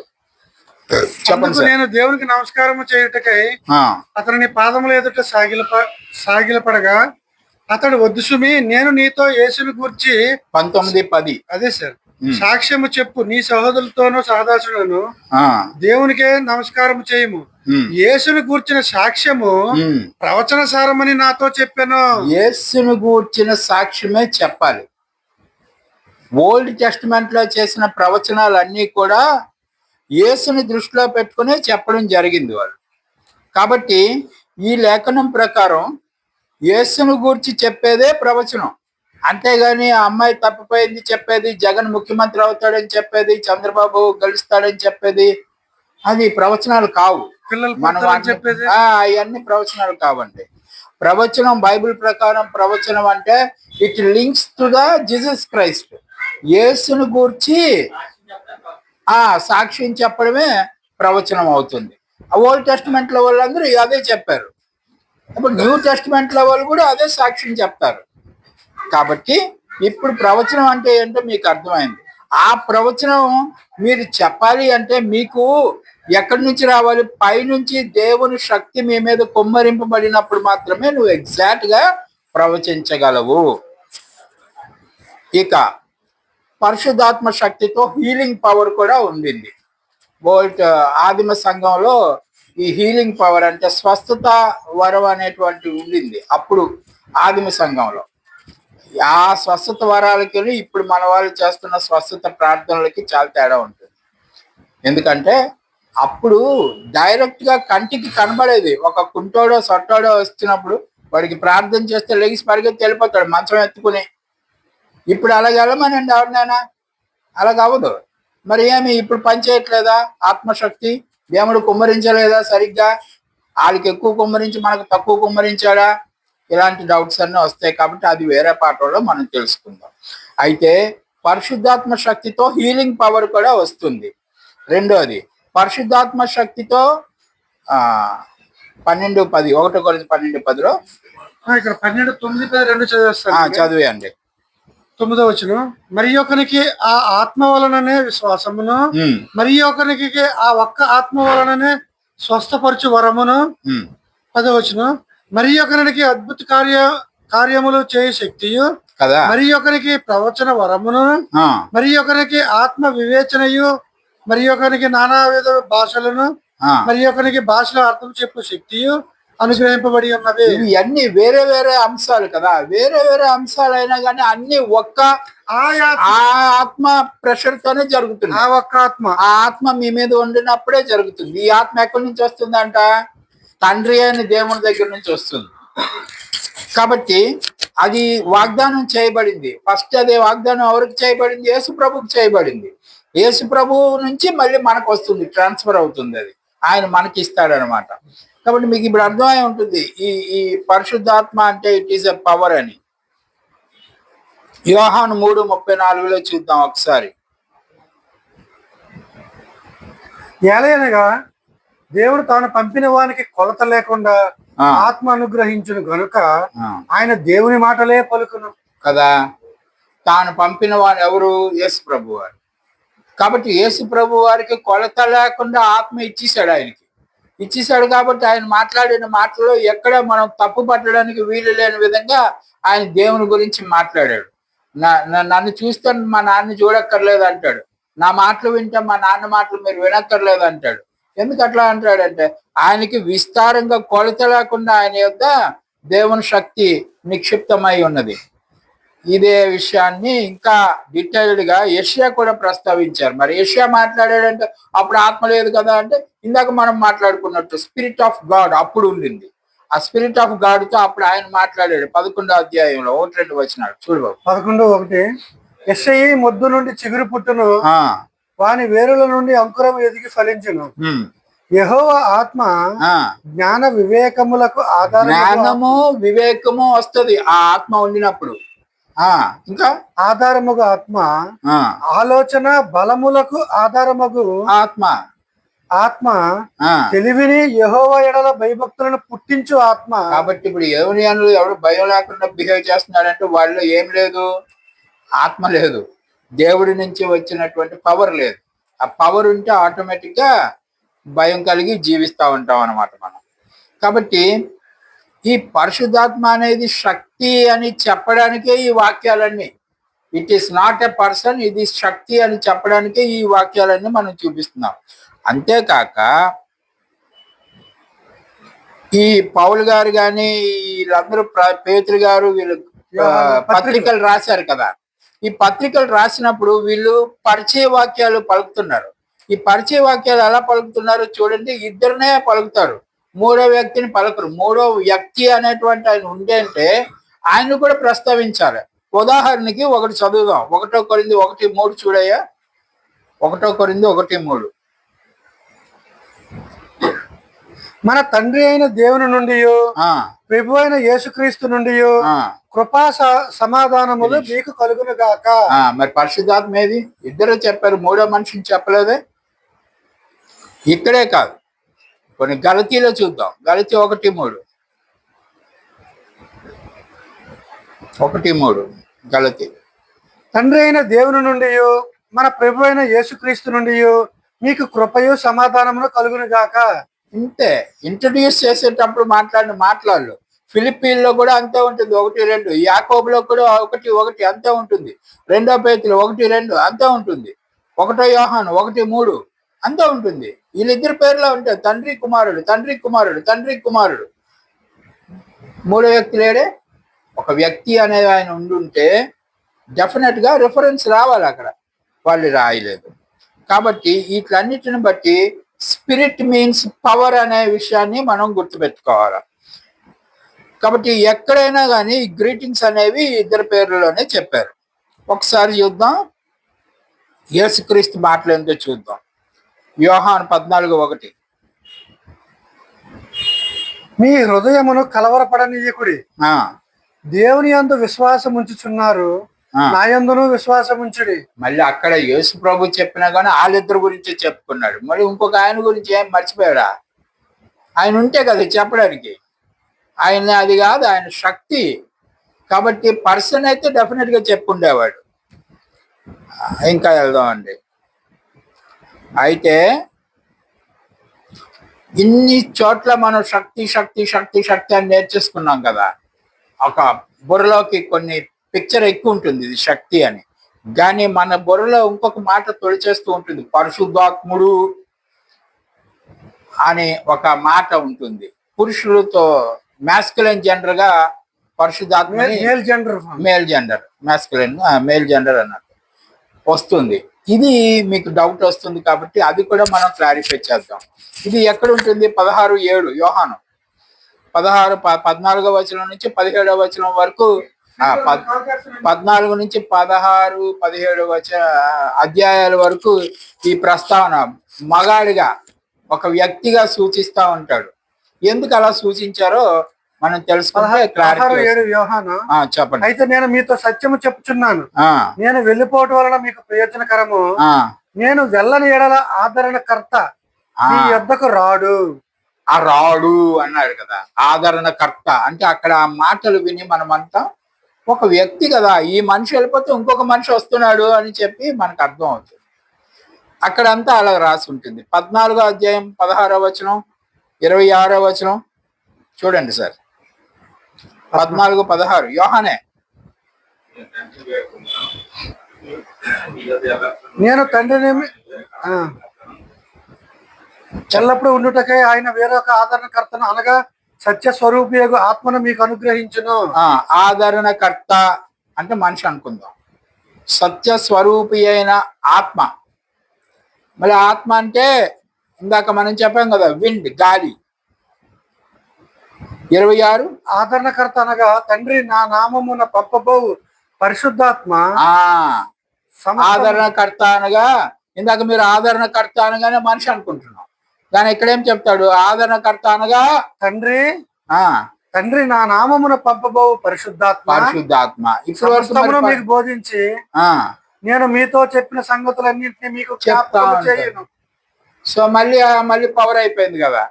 కాబట్టి ఈ ఇంకా 15వ అధ్యాయం 26వ వచనంలో కూడా అలాగనే ఉంటుంది. కాబట్టి ఈ ఆదరణకర్త, కంఫార్టర్ అన్నాడు కదా, ఇంగ్లీష్ లో కౌన్సిలర్ అంటాడు NIV బైబిల్ ప్రకారం. ఈ ఆదరణకర్త అనే మాట ఎందుకు అట్లా వచ్చిందంటే, అది ఒరిజినల్ లో పారాక్లిటోస్ అని ఉంటుందండి గ్రీకులో. ఈ పారాక్లిటోస్ అనే మాటకి కంఫార్టర్ అని అర్థం. యోహాను సువార్తలో మాత్రమే దీన్ని వాడారు. ఈ కాంట్రడిక్షన్ ఎందుకు వస్తుందంటే 14వ అధ్యాయం 1వ వచనం నుంచి 17వ అధ్యాయం వరకు కంటిన్యూస్ గా దేవుడు అంటే యేసు ప్రభు వారు ఈ కంఫర్టర్ గురించి మాట్లాడతాడు, అంటే ఆదరణకర్త గురించి మాట్లాడతాడు. మీకు కావాలంటే ఈ రెడ్ లెటర్ బైబిల్ అని ఉంటుంది. మనకి యేసు ప్రభు మాట్లాడిన రెడ్ లెటర్స్ లో ఉంటాయి, శిష్యులు మాట్లాడినవి బ్లాక్ లెటర్స్ లో ఉంటాయి. అక్కడ కూడా మీరు చూస్తే ఈ 3 అధ్యాయాల్లో రెడ్గా ఉంటుంది, ఆ మధ్యలో ఎవరు ఉండరు. అక్కడ అన్ని చోట్ల ఏం చెప్తారంటే ఐ ఆమ్ ద వే. ఇప్పుడు యోహాను 14వ అధ్యాయం 1, 6, 7వ వచనం చూస్తున్నాను. ఐ ఆమ్ ద వే, నేనే మార్గమును సత్యమును జీవమును అంటాడు. The man come unto the father but by me, తండ్రి దగ్గరికి నా ద్వారా తప్పించి ఎవడు తండ్రి దగ్గరికి రాలేడు అంటాడు. ఓకే, ఇప్పుడు పరిశుద్ధాత్మ ద్వారా తండ్రి దగ్గరికి రావచ్చు కదా, ఎందుకు అలాగేం చెప్పలేదు. నా ద్వారానే ఎవరైనా తండ్రి దగ్గరికి రావాలి, థర్డ్ పర్సన్ లేడు ఇక్కడ. అన్ని వచనాలు మీరు రిఫర్ చేస్తే, సమయం లేదని మనం ప్రస్తావించట్లేదు కానీ అన్ని చోట్ల మీకు అదే ఉంటుంది, వరుసగా ఉన్నాయి చూడండి ఆ వచనాలు. ఒకసారి తెలుగులో కూడా చదివి బాబు. 14వ అధ్యాయంలో 14, 7, 23 అలాగా స్కిప్ చేసి, మీరు నన్ను ఎరిగి ఉంటే నా తండ్రిని ఎరిగి ఉందరు. తండ్రి కుమారుడు. ఓకే, 27 నుండి మీరు ఆయనను ఎరుగుదురు, ఆయనను చూచి ఉన్నారని చెప్పారు. 23 కానీ యేసు ఒకడు నన్ను ప్రేమించిన ఎడల వాడు నా మాట కైకొనను, అప్పుడు నా తండ్రి వారిని ప్రేమించును. అంటే కుమారుడిని యాక్సెప్ట్ చేస్తే తండ్రిని యాక్సెప్ట్ చేసి, కుమారుడు మాట ఉంటే తండ్రి సంతోషం అయిపోతాడు, కుమారుడిని అనుసరిస్తే తండ్రి ప్రేమిస్తాడు. ఈ తండ్రి కుమారుడు కొటేషన్లు అన్ని కూడా మీరు కావాలంటే చూడండి. 10:15 ఒకటి, నేను నిజమైన ద్రాక్షవల్లిని, నా తండ్రి వ్యవసాయకుడు. అది చదవండి, కంటిన్యూ చదవండి. నాలో ఫలింపని ప్రతి తీగను ఆయన తీసి పారవేయను, ఫలించు ప్రతి తీగ మరి ఎక్కువగా ఫలింపవలనని. ఇక్కడ మీరు ఆ స్టోరీలో అన్ని మీరు బోల్సార్లు వినే ఉంటారు. చెప్పండి, నేను ద్రాక్షవల్లి, మా నాన్న వ్యవసాయదారుడు, మీరేమొచ్చి తీగలు, ద్రాక్షవల్లి తీగలు. నిజంగా నేను ద్రాక్షవల్లినా? మా నాన్న వ్యవసాయం చేసేవాడా? కాదు కదా. ఇవన్నీ కూడా అలంకారప్రాయంగా వాడబడిన మాటలు. నా తండ్రి సృష్టికర్త, దేవుడు. ఆయన వచ్చి పొలం పనులు చేసుకునేవాడని చెప్పానని మీరు పొలం పనులు చేసుకునే వాళ్ళలాగా తగ్గించడానికి అవ్వదు. నేను ఆయన తరపున అన్ని పనులు చేశాను యేసుప్రభుని. నేనేమో నా గురించి నేను ద్రాక్షవల్లి అని చెప్పుకుంటున్నానని ద్రాక్ష తీగర వీడు అనేదానికి లేదు.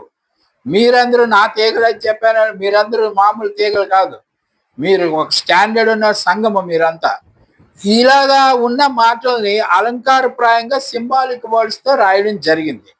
ఈ సింబాలిక్ వర్డ్స్ తో రాయడం జరిగిందని నేను చెప్పేస్తే మీరు నమ్మడానికి వీల్లేదు, మీరు వ్యతిరేకించాలి కూడాను. ఎందుకంటే సింబాలిక్ వర్డ్స్ లో రాశాను అని యేసుప్రభువే చెప్తున్నాడు స్వయంగా. ఒకసారి చూద్దాం అక్కడికి వెళ్ళి. ఒకసారి యోహాను 16:18 వెళ్ళండి సార్.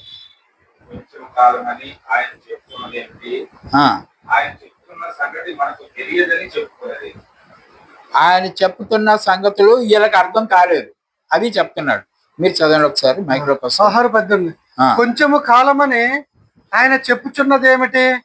ఆయన చెప్పుచున్న సంగతి మనకు తెలియదని చెప్పుకొని వింటున్న వాళ్ళకి ఇతను ఏం చెప్తున్నాడో అర్థం కావడం లేదు. వింటున్న వాళ్ళకి యేసు ప్రభు వారు ఏదో చెప్తున్నాడు, మొత్తానికి ఏదో చెప్తున్నాడు, వీళ్ళకి అర్థం కావడం లేదు. అప్పుడు ఈయనేమంటాడు చూడండి 25వ వచనంలో, యేసు ప్రభు వారు ఏమంటున్నారు 25వ వచనంలో, ఈ సంగతులు గూఢార్థముగా మీతో చెప్పి తిని, ఆ అయితే నేను ఇక ఎన్నడను గూఢార్థముగా మీతో మాట్లాడక ఆ తండ్రిని గురించి మీకు స్పష్టముగా చెప్తానని చెప్తాడు, భవిష్యత్తులో చెప్తానంటాడు. అప్పటికి గూఢార్థంగా మాట్లాడుతున్నాను అంటున్నాడు.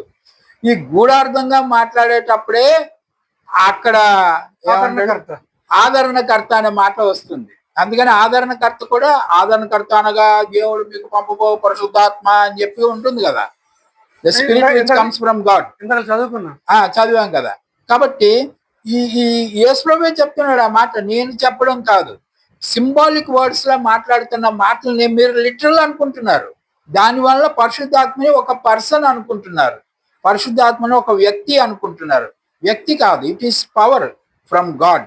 యేసు ప్రభువే చెప్తాడు ఆ మాటలు క్లియర్ కట్ గా. చూసారా, పవర్ ఆఫ్ గాడ్ పారాబాలికలీ అంటాడు. పారాబాలికలీ అంటే అలంకారప్రాయంగా వాడబడిన మాట. The wine tree, husbands men, branches, ఇవన్నీ అదేనండి.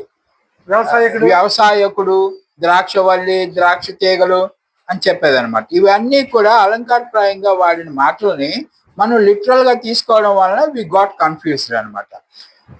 కాబట్టి అక్కడ చెప్పబడిన ఆదరణకర్త అంటే it is not a man, it is not a person, ఆయన వ్యక్తి కాదు, అది శక్తి అని మీకు కొంచెం ప్రూవ్ అయింది. ఇంకొక మాట కూడా ఉంటుంది 63వ యెషయా 63:10. 63:10 యెషయా, ఆయనను వారు తిరుగుబాటు చేసి ఆయన పరిశుద్ధాత్మను దుఃఖింప చేయగా. ఇది పరిశుద్ధాత్మ దుఃఖపడుతుందా? మనిషి అయితేనే కదా దుఃఖపడతాడు అని ఆర్గ్యుమెంట్ చేస్తారు కదా. ఇప్పుడు మనం ఇంత డెలిబరేట్ గా ఈ విషయం చెప్తున్నామంటే డెఫినెట్ గా మనతో పోరాటం చేసే వాళ్ళు వస్తారు. వాళ్ళు అంటారు పరిశుద్ధాత్మ దుఃఖపడుతుంది, శక్తి అయితే దుఃఖపడదు కదా, మనిషి అయితేనే దుఃఖపడతాడు, వాడికి ఎమోషన్స్ ఉంటాయి కాబట్టి అని చెప్తారు. కాబట్టి ఈ వచనం పట్టుకు దొరుకుతుంది. ఇప్పుడు దీని గురించి కూడా మనం అర్థం చేసుకోవాలి కదా. పత్రికల్లో కూడా పరిశుద్ధాత్మ దుఃఖపరచకూడదు అని ఉంటదండి. దీన్ని ట్రాన్స్లేషన్ ఒరిజినల్ లో ఈ చూసారా, HEAU TEAU అని ఉంది. ఏం చెప్పాను దీని కిందాక? షౌటియా అని అది పలకాలి. ఎస్ వస్తుంది, షౌటియా అని పలకాలి. ఈ గ్రీక్ వర్డ్ మాట ఏంటంటే స్త్రీలింగమైన పురుషలింగమైన న్యూట్రల్ జెండర్. న్యూట్రల్ జెండర్ తెలుగులో ఏమంటారు? నపుంసకలింగం. Neutral gender. Masculine gender, feminine gender, neutral gender ఉంటుంది కదా. మూడిటికి హీ, షీ, ఇట్ అంటాం మనం. ఇంగ్లీష్ లో హీ, షీ, ఇట్ అంటాం. ఈ మూడిటికి అదే వాడతారంట. ఏ మాట? గ్రీక్ లో షటియా అనే మాట వాడు.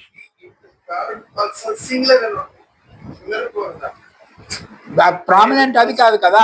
ఫీమేల్, షీ ఫీమేల్, ఇట్ అనేది న్యూట్రల్ జెండర్. న్యూట్రల్ జెండర్ అది అంటే తెలుగులో అంటే దీనిని వీడు మైక్ సెట్ గాడు అని నేను అనట్లేదు. ఇది మైక్, ఇది అంటాం దీన్ని. It is mic, it is microphone అంటాం. He is microphone, she is microphone అని నేను అన్న కదా.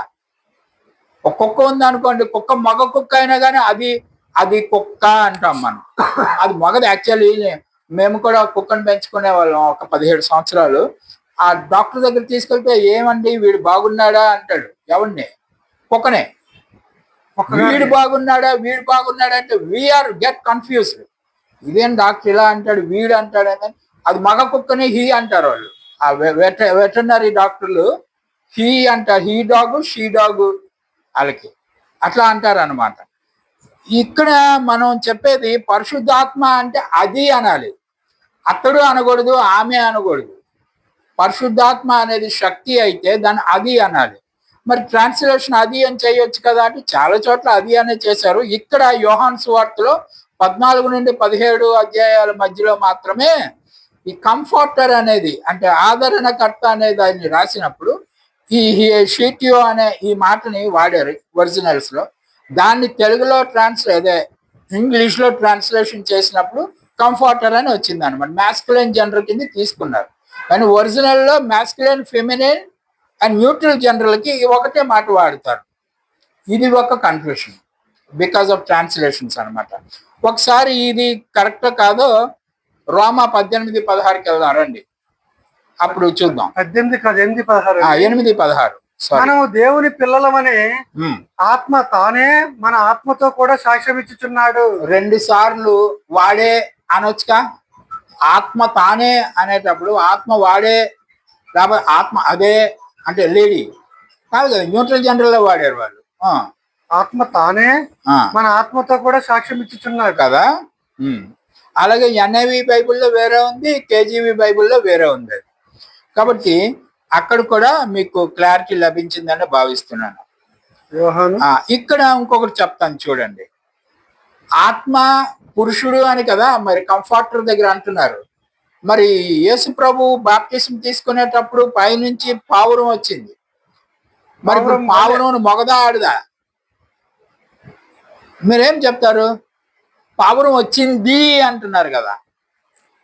వచ్చింది అంటే ఆత్మ పావురము వలె అంటే పావురం కాదండి, పావురం వచ్చిందా వచ్చాడా వలె ఆకాశం నుండి దిగి వచ్చేట చూచితిని కదా. ఇప్పుడు దాన్ని ఏమన్నారు మీరు? ఆత్మ ఆయన మీద నిలిచాను కదా. ఓకే, అక్కడ న్యూట్రల్ జనరల్ అయింది అది. రెండోది, పరిశుద్ధాత్మ వీళ్ళ మీదకి పెంతెకొస్తు దినం రోజు అగ్ని కిలల్లాగా వచ్చి వాలింది. వేగముగా వీచు బలమైన గాలి వంటి ఒక ధ్వని ఆకాశం నుండి ఆకాశం ద్వారా కూర్చుని వచ్చి ఇలాంటి నిండాను. మరియు అగ్ని జ్వాలల వంటి నాలుకలు విభాగించబడినట్లుగా వారికి కనబడి వారిలో ఒక్కొక్కరి మీద వాలగా. దీన్ని ఏమంటారు ఇప్పుడు? మగాడు అంటారా ఆడది అంటారా? ఈ అగ్ని లాగా బుర్ర మీదకి వచ్చింది కదా. So you got confuse. మనమే కన్ఫ్యూజ్ అయినప్పుడు వాళ్ళు ట్రాన్స్లేషన్ చేసేటప్పుడు అలాగే చేశారు. షాట్యో అనే మాటకి వాళ్ళు ఏం రాశారంటే హీ షీ ఇట్ అనే మాట మూడిటికి ఒకటే వర్తిస్తుంది కాబట్టి వాళ్ళు కంఫర్టర్ అని రాశారు అక్కడ. తప్పించి అది మగోడు కాదు, మనిషి కాదు, ఏమి కాదు. అది దేవుని దగ్గర నుంచి వచ్చే శక్తే. ఇక్కడ పావురం రూపంలో వచ్చింది. మరి వీళ్ళకి కూడా పావురాలే వచ్చి వాలొచ్చు కదా. వీళ్ళ తలకాయ మీద పావురాలు ఎందుకు రాలేదు? ఇక్కడ అగ్ని కిలలు ఎందుకు వచ్చాయి అనేది మీరు, అది శక్తి కాబట్టి అది ఏ రూపంలోనైనా రావచ్చు. ఓకే, ఇక ఒకసారి అపోస్తల కార్యం 13:2కి వెళ్ళయ్యా. అపోస్తల కార్యం 13:2. వారు ప్రభువును సేవించుచు ఉపవాసము చేయుచుండగా పరిశుద్ధాత్మ నేను బర్నబాను పౌలును పిలిచిన పని కొరకు వారు నాకు ప్రత్యేక పరుచుడి అని వారితో చెప్పాను. మగోడు చెప్పాడా ఆడదే చెప్పిందా ఆ మాట? పరిశుద్ధాత్మ చెప్పింది. పరిశుద్ధాత్మ చెప్పింది అంటే పరిశుద్ధాత్మ వ్యక్తి అయి ఉండాలి కదా. ఇలాగనే ఇంకో 3 వచనాలు ఉన్నాయి, అన్నిట్లో అలాగే చెప్తా ఉంటది, అన్ని చెప్తా ఉంటది. దీన్ని మనం ఎలా తీసుకోవాలి? ఇక్కడ ఇలా చెప్పింది కదా. కాబట్టి now the spirit speak expressively that in the later times. ఒకసారి తిమోతి 1:4-1కి వెళ్ళండి. First Timothy. అయితే కడవరి దినములలో కొందరు అబద్ధికుల వేషధారణ వలన మోసపరచు ఆత్మల యందును దయ్యముల బోధల యందును లక్ష్యముంచి విశ్వాస భ్రష్టులగుదురని ఆత్మ తేటగా చెప్పుచున్నాడు. ఆత్మ చూడండి, ఆత్మ తేటగా చెప్పుచున్నాడు అంటే అక్కడ now the spirit speak expressively that is in the later times. ఈ ఇంగ్లీష్ లో అట్లాగా మెయిల్ లేదు, ఫిమేల్ కూడా లేదు, అక్కడ వచ్చి చున్నాడు అని రాసింది. కాబట్టి ఇప్పుడు ఈ ఆత్మ ఏది అంటే మన అంతరంగంలో చెప్పే మాటలు. ఒక ఉదాహరణకి చెప్తాను చూడండి. మన అంతరంగంలో మనల్ని నడిపిస్తూ ఉంటుంది కదా దేవుని శక్తి. ఇలా చేయాలి ఇప్పుడు ఆయనకి, నాకు బైబిల్ పంచాలని దేవుడు చెప్పాడండి అంటాడు. దేవుడు చెప్పాడండి ఆయనకి, ఆయన మనసులో ఆయనకి అనిపించింది అలాగా, కాబట్టి ఆయన అలా చేస్తున్నాడు. ఇంకొక ఆయనకి ఏదో నాకు ఆలయం కట్టించాలని ఉందండి, ఏదో చేయాలని ఉందని అని నాకేమో మీ అందరికీ ఈ సత్యాలన్నీ చెప్పేయాలని నాకు అనిపిస్తూ ఉంటుంది. ఈ అనిపిస్తుంది అనేటువంటిది లోపల అంతరంగంలో జరిగే ఒక కాన్వర్సేషన్. మన మనసులో ఎన్నో మాటలు మాట్లాడుకుంటూ ఉంటాం. బయటకు మీ అందరికీ నమస్కారం పెడతాను, లోపల తిట్టుకుంటూ ఉంటాను. బయటకు తిట్టుకుంటూ ఉంటాం, లోపల ప్రేమిస్తూ ఉంటాను. అవన్నీ అంతరంగంలో జరిగే ఒక ఘర్షణ. ఈ అంతరంగంలో జరిగే మాటల్ని ఈ విధంగా కూడా చెప్పొచ్చు. ఎలాగ చెప్తారు చూద్దాం. చూడండి, ఇప్పుడు 2 కొరింథీ 5:17 వెళ్ళాయా ఒకసారి? 3:17 అలాగే 2 కొరింథీ 5:17. 2 కొరింథీ 5:17. Second కొరింథీ, second కొరింథీ. కాగా ఎవడైనా క్రీస్తునందున్న ఎడల వాడు నూతన సృష్టి, పాతవి గతించను, ఇదిగో కొత్తవాయను. అంతేనా ఉంది? అప్పుడు నూతన సృష్టి అంటే ఎక్కడ వస్తుంది చేంజింగ్? వాడికి డ్రెస్ మార్చుకుంటే బాప్తిస్మం అంటే నీటిలో మునిగి లగ్గానే క్రీస్తునందున్న ఎడల నూతన సృష్టి ఎలాగవుతాడు వాడు వాడు? నూతన సృష్టి. ఆ సేమ్ మనిషినే కదా, నీటిలో ముంచాం పైకి లేపాము, అంతే. మరి నూతన సృష్టి ఎట్లా అవుతాడు? క్యారెక్టర్ ఎక్కడ ఉంది? వస్తుంది పొందుకుంటే లోపల ఉంటుంది, అంతే సార్. బ్రెయిన్ లో ఉంటుంది, మనం హార్ట్ లో ఉంటుందని చెప్తాం. అంతరంగం, అంతరంగం ఇంత ముందు నేను దొంగతనాలు చేయాలనిపించింది నాకు. నేను నూతన సృష్టిలోకి వెళ్ళేసరికి నేను అట్లాంటివి చేయకూడదు, నాకు చాలా తప్పు అది అనిపిస్తుంది. ఆ అనిపించడమే ఇన్నర్ వాయిస్. ఆ అనిపించేది ఇన్నర్ వాయిస్. ఆ ఇన్నర్ వాయిస్ గురించి ఇందాక మీరు లేఖనంలో చదివారన్నమాట. అది కాబట్టి అది తిమోతిలో చదివింది. తిమోతిలో చదివింది ఆ ఇన్నర్ వాయిస్. దీని గురించి వాళ్ళు ఒక ఎగ్జాంపుల్ కూడా చెప్పారు మంచిగా.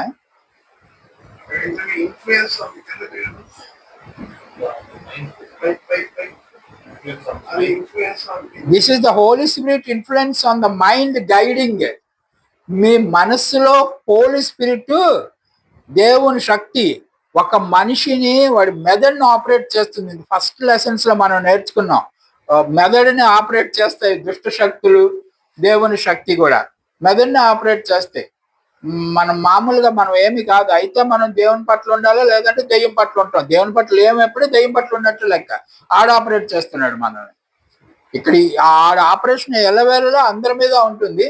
వాడు ఆపరేషన్ నుంచి బయటకు రావాలంటే మనం ఇందులోకి వెళ్తేనే వాడు బయటకు వస్తాం. కాబట్టి మనం దేనికి ఓటేస్తే వర్కౌట్ అవుతా ఉంటది. So influence of the mind, అది అంతరంగంలో మనకి జరిగే ఘర్షణ. 2 కొరింథీ 3:17 కూడా అదే ఉంటుంది. ప్రభువే ఆత్మ, ప్రభు యొక్క ఆత్మ ఎక్కడ నుండునో అక్కడ స్వాతంత్రమే నుండును. ప్రభువే ఆత్మ. యేసు ప్రభు వారు ఏ శరీరంతో లెగిశారు? ఆత్మ శరీరం. ఈ వాజ్ క్వికెన్ ఇన్ స్పిరిట్ అని రాసి ఉంటుంది. ఈ వాజ్ క్వికెన్ అంటే లేవడం, ఇన్ స్పిరిట్ అంటారు. మహిమ శరీరం అంటే గ్లోరియస్ బాడీ అండి. Glorious body is different. Okay, quicken in spirit అంటే ఆత్మ శరీరంతో లెగిశారు. ఇప్పుడు దేవుడు ఆత్మయ్య అయి ఉన్నాడు. యేసు ప్రభు ఏమై ఉన్నాడు? మరి ఆత్మయ్య అయి ఉన్నాడు కదా. దట్ మీన్స్ ఈస్, ఇందాక ఆత్మకి ఏమి నిర్వచనం? విండ్, రువా అండ్ న్యూమా, ఈ రెండిట్లో ఏదో ఒక రూపంలో ఉన్నారు యేసు ప్రభు వారు. ఇప్పుడు యేసు ప్రభు వారు నీలో నివసిస్తున్నారు అంటే ఎలాగొచ్చాడు లోపలికి? ఇందాక గాలి ఊదగా పరిశుద్ధాత్మ పూర్ణులాయన అని ఉంటుంది కదా. అంటే ఏమొచ్చి ఉంటుంది? ఇలా బ్రెయిన్ లోకి ఆ మాటలు వచ్చి ఉంటాయి. నేనే వాక్యమును, నేనే ఆత్మ, నేను నీ మీదకి ఊదాను గాలి, లేకపోతే ఏదో ఒకటి చెప్పాను, అది బ్రెయిన్ లోకి ఇన్సర్ట్ అయింది. అప్పుడు నేను నీలో ఉన్నాను. రైట్? కాబట్టి the Lord, that spirit, and where the spirit of the Lord is, there is a liberty. దేని నుంచి మీకు లిబర్టీ వస్తుంది? when you are in confusion. ఇప్పుడు ఈ సబ్జెక్ట్ మీద మనం ఎంతో కన్ఫ్యూషన్ లో ఉన్నాం కదా. ఈ కన్ఫ్యూషన్ ఇప్పుడు దేవుని వాక్యంతో మీకు క్లియర్ అయితే మీరు విడుదల పొందినట్టే. స్టేట్ ఆఫ్ కన్ఫ్యూషన్ నుంచి మీరు విడుదల పొందిన ఉన్నారు. Right, sorry. 2 పేతురు 3:16 ఏముంటుందంటే, something sad to be understand which they were unlearned. అది చదవండి, తెలుగులో చదవండి. 2 పేతురు 3:16. వీటిని గూర్చి తన పత్రికలన్నిటిలోనూ బోధించుచున్నాడు ఎవరు? పౌలు గారు. అయితే వాటిలో కొన్ని సంగతులు గ్రహించుటకు చాలా కష్టమైనవి. వీటిని విద్యా విహీనులు, అస్థిరులైన వారును, తక్కిన లేఖలను, పౌలు గారు రాసిన లేఖనాలు స్టడీ చేయాలంటే విద్యా విహీనులు, వాళ్ళు స్టడీ చేయలేరు అంటున్నాడు. నాలెడ్జ్ ఉండాలంట. ఎందుకంటే చాలా డెప్త్ తో రాశాడు ఆయన. ఆ డెప్త్ తో రాసినవి అర్థం చేసుకోవాలంటే ఊరక ఏదో పత్రికలు చదివినట్టు, ఈనాడు పేపర్ చదివినట్టు మనం చదివిస్తే అవ్వదు అని చెప్పి ఎవరు చెప్తున్నారు? నేను కాదు, పేతురు గారు చెప్తున్నారు. చూడండి, వాళ్ళతో సమకాలీకుడు. నిజం చెప్పాలంటే పేతురు సీనియర్, అతని కన్నా, పౌలు కన్నా సీనియర్. ఆయన సాక్ష్యం ఇస్తున్నాడు, ఈయన అర్థం చేసుకోవడం చాలా కష్టం, ఈయన రాత్రులు అర్థం చేసుకోవడం చాలా కష్టం అని. కాబట్టి ఎందుకు అలాగ అర్థం చేసుకోవడం అంటే, లార్డ్ ఈజ్ దట్ స్పిరిట్ అని రాశాడు ఒక చోట. రాశాడా? 1 పేతురు 3:18 చూడయ్యా. ఇప్పుడు ఇందాక నేను చెప్పిన మాట. 1 పేతురు 3:18 ఎలాగనగా మనలను దేవుని యొద్దకు తెచ్చుటకు అనీతిమంతుల కొరకు నీతిమంతుడైన క్రీస్తు శరీర విషయంలో చంపబడి ఓకే ఆత్మ విషయంలో బ్రతికింపబడి, అది he was quicken in spirit అని ఇప్పుడే చెప్పాను కదా, అది ఆత్మ విషయంలో బతికింపబడ్డాడు. దట్ మీన్స్ అది ట్రాన్స్లేషన్ సరికాదు, అది ఆ ఇంగ్లీష్ ట్రాన్స్లేషన్ అక్కడ ఉంది చూడండి. He was quickened by the spirit. ఆత్మ శరీరంతో లెగిశాడు ఆయన. అప్పుడు ఏ శరీరం ఉండింది అతనికి? ఎవరిలోనైనా ఇన్సర్ట్ బ్రెయిన్ ఆపరేట్ చేసే శరీరంకి వచ్చాడు ఆయన. కాబట్టి ఇంకొక వాక్యం కూడా ఉంటుంది, 2 కొరింథీ 5:16. 2 కొరింథీ 5:16. కావున ఇక మీదట మేము శరీర రీతిగా ఎవరినైనాను ఎరుగము, మేము క్రీస్తును శరీర రీతిగా ఎరిగి ఉండినను ఇక మీదట ఆయనను అలాగ ఎరుగము. అర్థమైందా? ఇంతకు ముందు మేము ఆయన్ని శరీరంతో చూసాం, కానీ ఫ్యూచర్ లో మరి ఇంకా శరీరంతో చూడలేం. అది కదా ఆయన రాశాడు. ఈ ఫ్యూచర్ లో యేసుక్రీస్తు మనకు కనబడ్డాడు, అది చెప్తున్నాడు. మరి యేసుక్రీస్తు కనబడకపోతే ఎలాగండి? యేసుక్రీస్తు ప్రతి నేత్రము చూచును కదా అంటే, చూచును. ఎలా చూస్తాడు? మనోనేత్రంతో చూస్తాడు, స్పిరిచువల్ ఐతో చూస్తాడు. మనోనేత్రం అంటాం కదా, హృదయాంతరాల్లో నుంచి చూస్తాడు వాడు, తప్పించి లిటరల్ గా యూ కెనాట్ సీ హిమ్. మీరు అప్పుడు ఉన్నది ఉన్నట్టుగా నన్ను చూచెదురు అని చెప్పాడు కదా యేసు ప్రభు. ఉన్నది ఉన్నట్టుగా మీరు చూడాలంటే మీరు నాలాగా అయిపోవాలి. ఇప్పుడు నేను ఎందులో ఉన్నాను? స్పిరిచువల్ బాడీలో ఉన్నాను. మీరు కూడా స్పిరిచువల్ బాడీస్ అయితే నన్ను చూడగలరు, ఈ నేత్రంతో మీరు నన్ను చూడలేరు. అందుకనే వాళ్ళు అలా చెప్తున్నారు. ఇంతకు ముందు మేము చూసాం కానీ భవిష్యత్తులో మేము చూడలేమని చెప్తున్నారు. కాబట్టి ఇప్పుడు చూడండి, యోహాను 6:63 ఏమంటాడు? నేను చెప్పుచున్న మాటలు ఆత్మను, మీ లోపల యేసుక్రీస్తు ఉన్నాడు అంటే ప్రూఫ్ ఏంటంటే ఇదే, నేను చెప్పుచున్న మాటలు ఆత్మను జీవమునై ఉన్నాయి. ఆత్మయే జీవింపచేయుచున్నది, శరీరము కేవలం నిష్ప్రయోజనం కదా. ఇప్పుడు నేను చెప్పే మాటలు మీ బ్రెయిన్ లో ఉంటే, ఆ బ్రెయిన్ లో ఉంటేనే మీరు నన్ను కలిగి ఉన్నట్టు లెక్క. నన్ను కలిగి ఉన్నప్పుడు మీరు నిత్యము జీవిస్తారు, చచ్చిపోయినా జీవిస్తారని అర్థం. అలాగనే వరుసగా ఉంటాయండి. యోహాను 3:34 ఎలాగనగా దేవుడు తాను పంపిన వానికి కొలత లేకుండా ఆత్మను ఇచ్చాడు కదా, గనుక ఆయన దేవుని మాటలే పలుకును. ఇక్కడ మళ్ళీ ఆత్మను అనుగ్రహించడం అంటే ఆత్మ ఏ రూపంలో ఉంది? దేవుని మాటల రూపంలో యేసుక్రీస్తులో నిక్షిప్తమై ఉన్నది. అందుకనే నా తండ్రి దగ్గర నేను ఏం విన్నానో అవే నేను మీకు చెప్తున్నాను అంటాడు కదా. రైట్. 17:17 సత్యమందు వారిని ప్రతిష్ఠ చేయము, నీ వాక్యమే సత్యం. వాక్యమే సత్యము. అందులో ప్రతిష్ఠ చేయమంటే మేము అభిషేకించాలి మిమ్మల్ని సత్యంతో. అంటే ఏమి? రియల్ గాడ్స్ వర్డ్ ఏమైతే ఉందో అపోస్తలుల బోధ మాత్రమే మన బ్రెయిన్ లో ఉండాలి. మరే బోధ మన బ్రెయిన్ లో ఉన్నా కానీ దేవుడు అంగీకరించాడు. 8:32 అప్పుడు సత్యం మిమ్మల్ని విడుదల చేస్తుంది, మిమ్మల్ని స్వతంత్రం. దేని నుంచి స్వతంత్రం చేస్తుంది? ఇప్పుడు మనం ఉన్న స్థితిలో నుంచి. మనం ఏ స్థితిలో ఉన్నాం? మనం రోడ్ల మీద రోగ్స్ లాగా తిరుగుతా పాపాల జీవితం ఏం జీవించడం లేదు. మనం కూడా క్రైస్తవులమే, ఆదివారం చర్చికి వెళ్తాం, వైట్ డ్రెస్ వేసుకుంటాం, ఏంటంటే చేస్తూ ఉంటాం. But it was not acceptable. అవి ఏమి యాక్సెప్ట్ చేయరు. ఇక్కడ ఏమి యాక్సెప్ట్ చేస్తారు? నేను చెప్పిన అపోస్తలుల బోధ ఒక్కసారి అర్పింపబడిన బోధ, ఆ బోధని మనం రిసీవ్ చేసుకుని అది మన బ్రెయిన్ లో పెట్టుకుని ఆ ప్రకారం మనం జీవించిన నాడు you are on the way. ఆ వే ఏంటంటే ఆ ట్రూత్ మిమ్మల్ని విడుదల చేస్తుంది. దేని నుంచి విడుదల చేస్తుంది? State of confusion. మిమ్మల్ని సందిగ్ధంలో నుంచి బయటేస్తా ఉంటది అనమాట. సో అప్పుడు ఆ ట్రూత్ మనకి అలాగా ప్రభావం చూపిస్తుంది. ఎఫ్ఎస్సి 4:30 ఏముంటుందంటే, దేవుని పరిశుద్ధాత్మను దుఃఖపరచకూడదు. ఇది ఒక కన్ఫ్యూషన్ స్టేట్. ఇప్పుడు పరిశుద్ధాత్మను దుఃఖపరచకండి అంటే మనిషి అయితేనే కదా దుఃఖపడతాడు. ఇందాక కూడా ఇలాంటి మాట ఒకటి వచ్చింది కదా, పరిశుద్ధాత్మను దుఃఖపరచకండి అని మాట ఉంటుంది. అది మనల్ని వచ్చింది. ఇప్పుడు అటాక్ చేస్తారు దీన్ని పట్టుకొని. ఎందుకంటే మనిషి అయితేనే కదా మీరు దుఃఖపరచగలుగుతారు అనేసి. ఇది ఎలాగా మరి దీన్ని కూడా మనం క్లియర్ చేసుకుందాం. యెషయా 63:10కి వెళ్ళండి ఒకసారి. అదే ఇందాక చదివింది సార్. చదవండి మళ్ళీ. But they rebelled with Holy Spirit. ఆయనను వారు తిరుగుబాటు చేసి ఆయన పరిశుద్ధాత్మను దుఃఖింపచేయగా. వారు తిరుగుబాటు ఎవరి మీద చేశారు? పరిశుద్ధాత్మ దేవుని మీద చేశారు కదా. పరిశుద్ధాత్మ మీద చేయలేదు, దేవుని మీద తిరుగుబాటు చేశారు. అప్పుడు దేవుడు దుఃఖించాడా? ఎవరు దుఃఖించారు? దేవుడు దుఃఖిస్తాడు. ఆయన పరిశుద్ధాత్మను దుఃఖింపచేయగా. అది కదా, అది పైదానికి ఆన్సర్ అదే. ఎఫెసీ 4:30కి ఆన్సరు యెషయా 63:10. అదనమాట. నన్ను దుఃఖించారని నా మాట మీరు వినలేదు అంటే నన్ను దుఃఖానికి గురి చేస్తున్నారు, అంటే నా మాటని దుఃఖింపజేస్తున్నారు మీరు. అది అక్కడ చెప్తున్నారు. పరిశుద్ధాత్మని దుఃఖింపజేయడం అంటే ఆ పరిశుద్ధాత్మ మనిషి అని కాదు అర్థం. ఆ మాటలు ఎవరి దగ్గర నుంచి వచ్చాయో, ఆ శక్తి ఎవరి దగ్గర నుంచి వచ్చిందో వానిని మీరు దుఃఖింపజేస్తున్నారు. దానివల్ల మీకు అట్లా రాయబడింది తప్పించి. వేరే వెర్షన్ లో ఉంది సార్ అయ్యారు వీళ్ళు. చదవండి. అయినా వారు తిరుగుబాటు చేసి ఆయన పరిశుద్ధాత్మను దుఃఖపెట్టారు కాబట్టి ఆయన వారికి శత్రువు అయ్యాడు కదా. సో అతని మనసుని గాయపరిచారు అనమాట. గాయపరిస్తే మన ఆత్మను దుఃఖపరిచినట్టు లెక్క.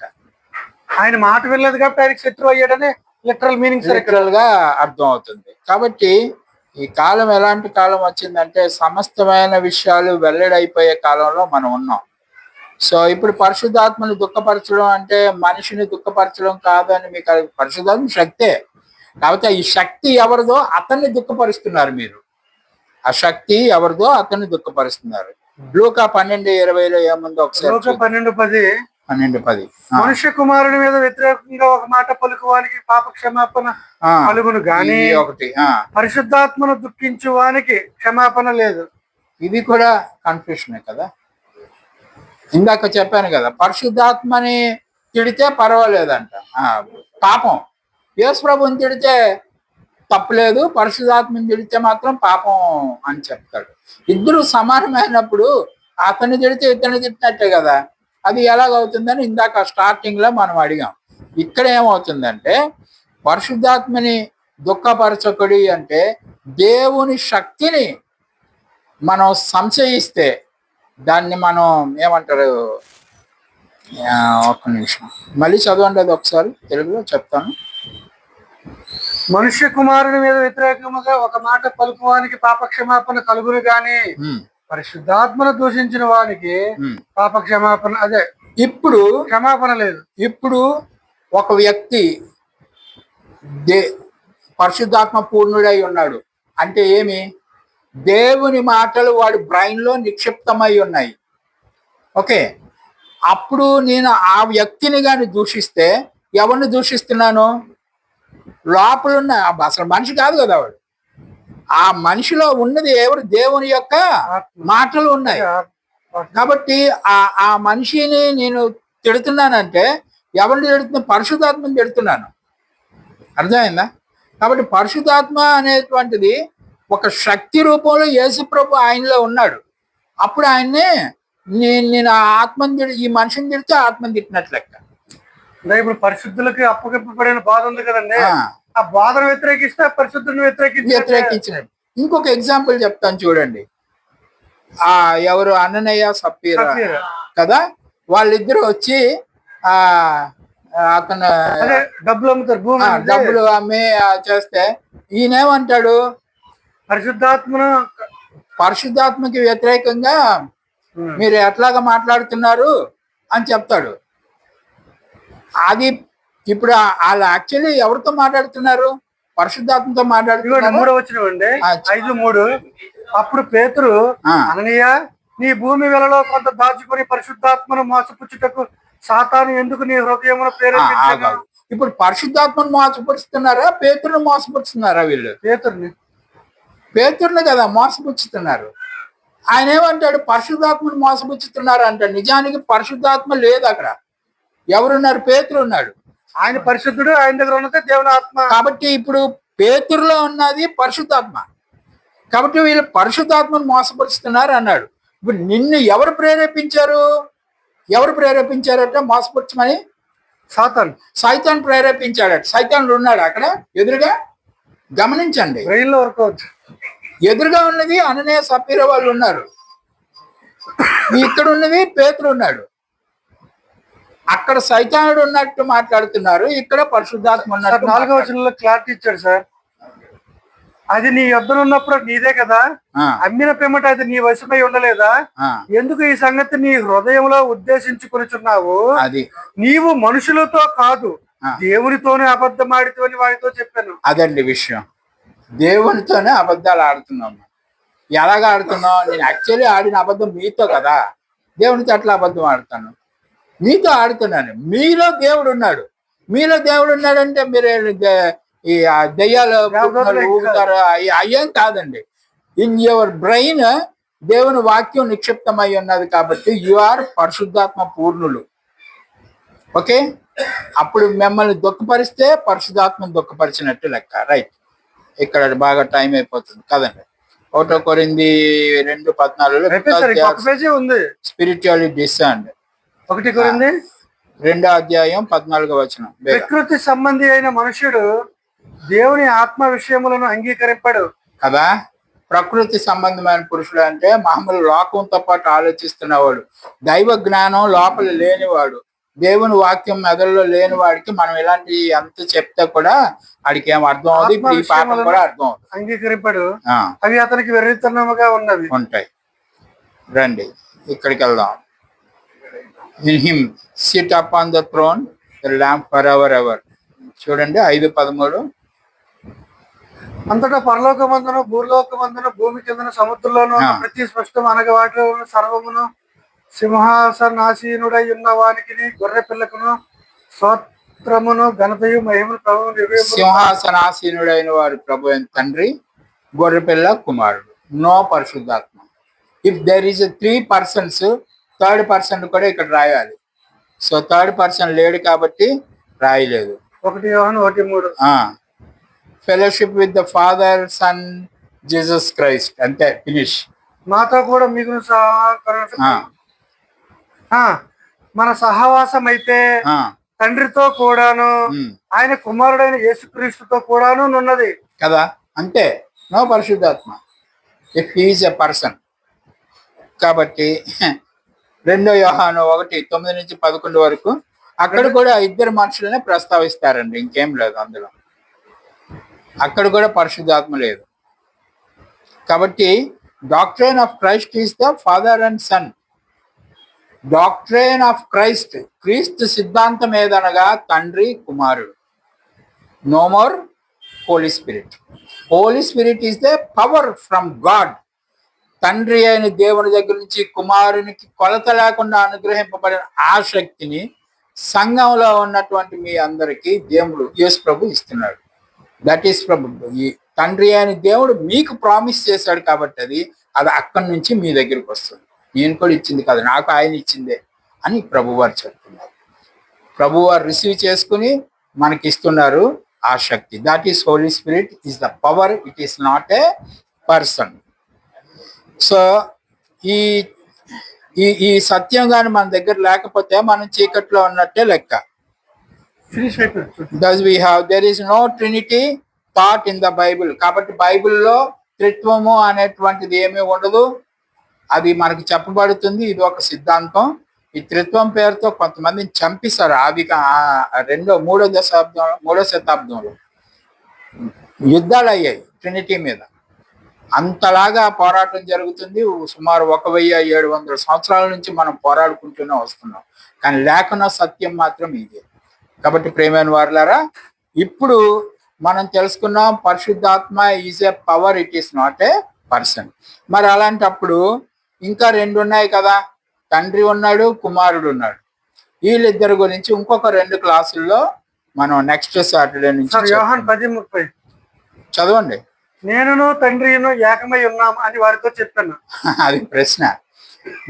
ఎప్పుడు తండ్రి కుమారు పరిశుద్ధాత్మ ఒకటే అనే సబ్జెక్ట్ లోకి వెళ్ళాం మనం. పరిశుద్ధాత్మ సపరేట్ చేస్తాం. ఇప్పుడు వీళ్ళిద్దరు ఒకటే అని మాట. అది నేను నా తండ్రి ఒకటై ఉన్నాం అంటాడు. కాబట్టి ఇది కూడా నెక్స్ట్ క్లాస్ లో విడదీయాలి. విడదీద్దాం. నెక్స్ట్ క్లాస్ లో దీన్ని కూడా విడదీద్దాం. ఓకే, దేవుడు మీ అందరిని దీవించును గాక. ఆమేన్.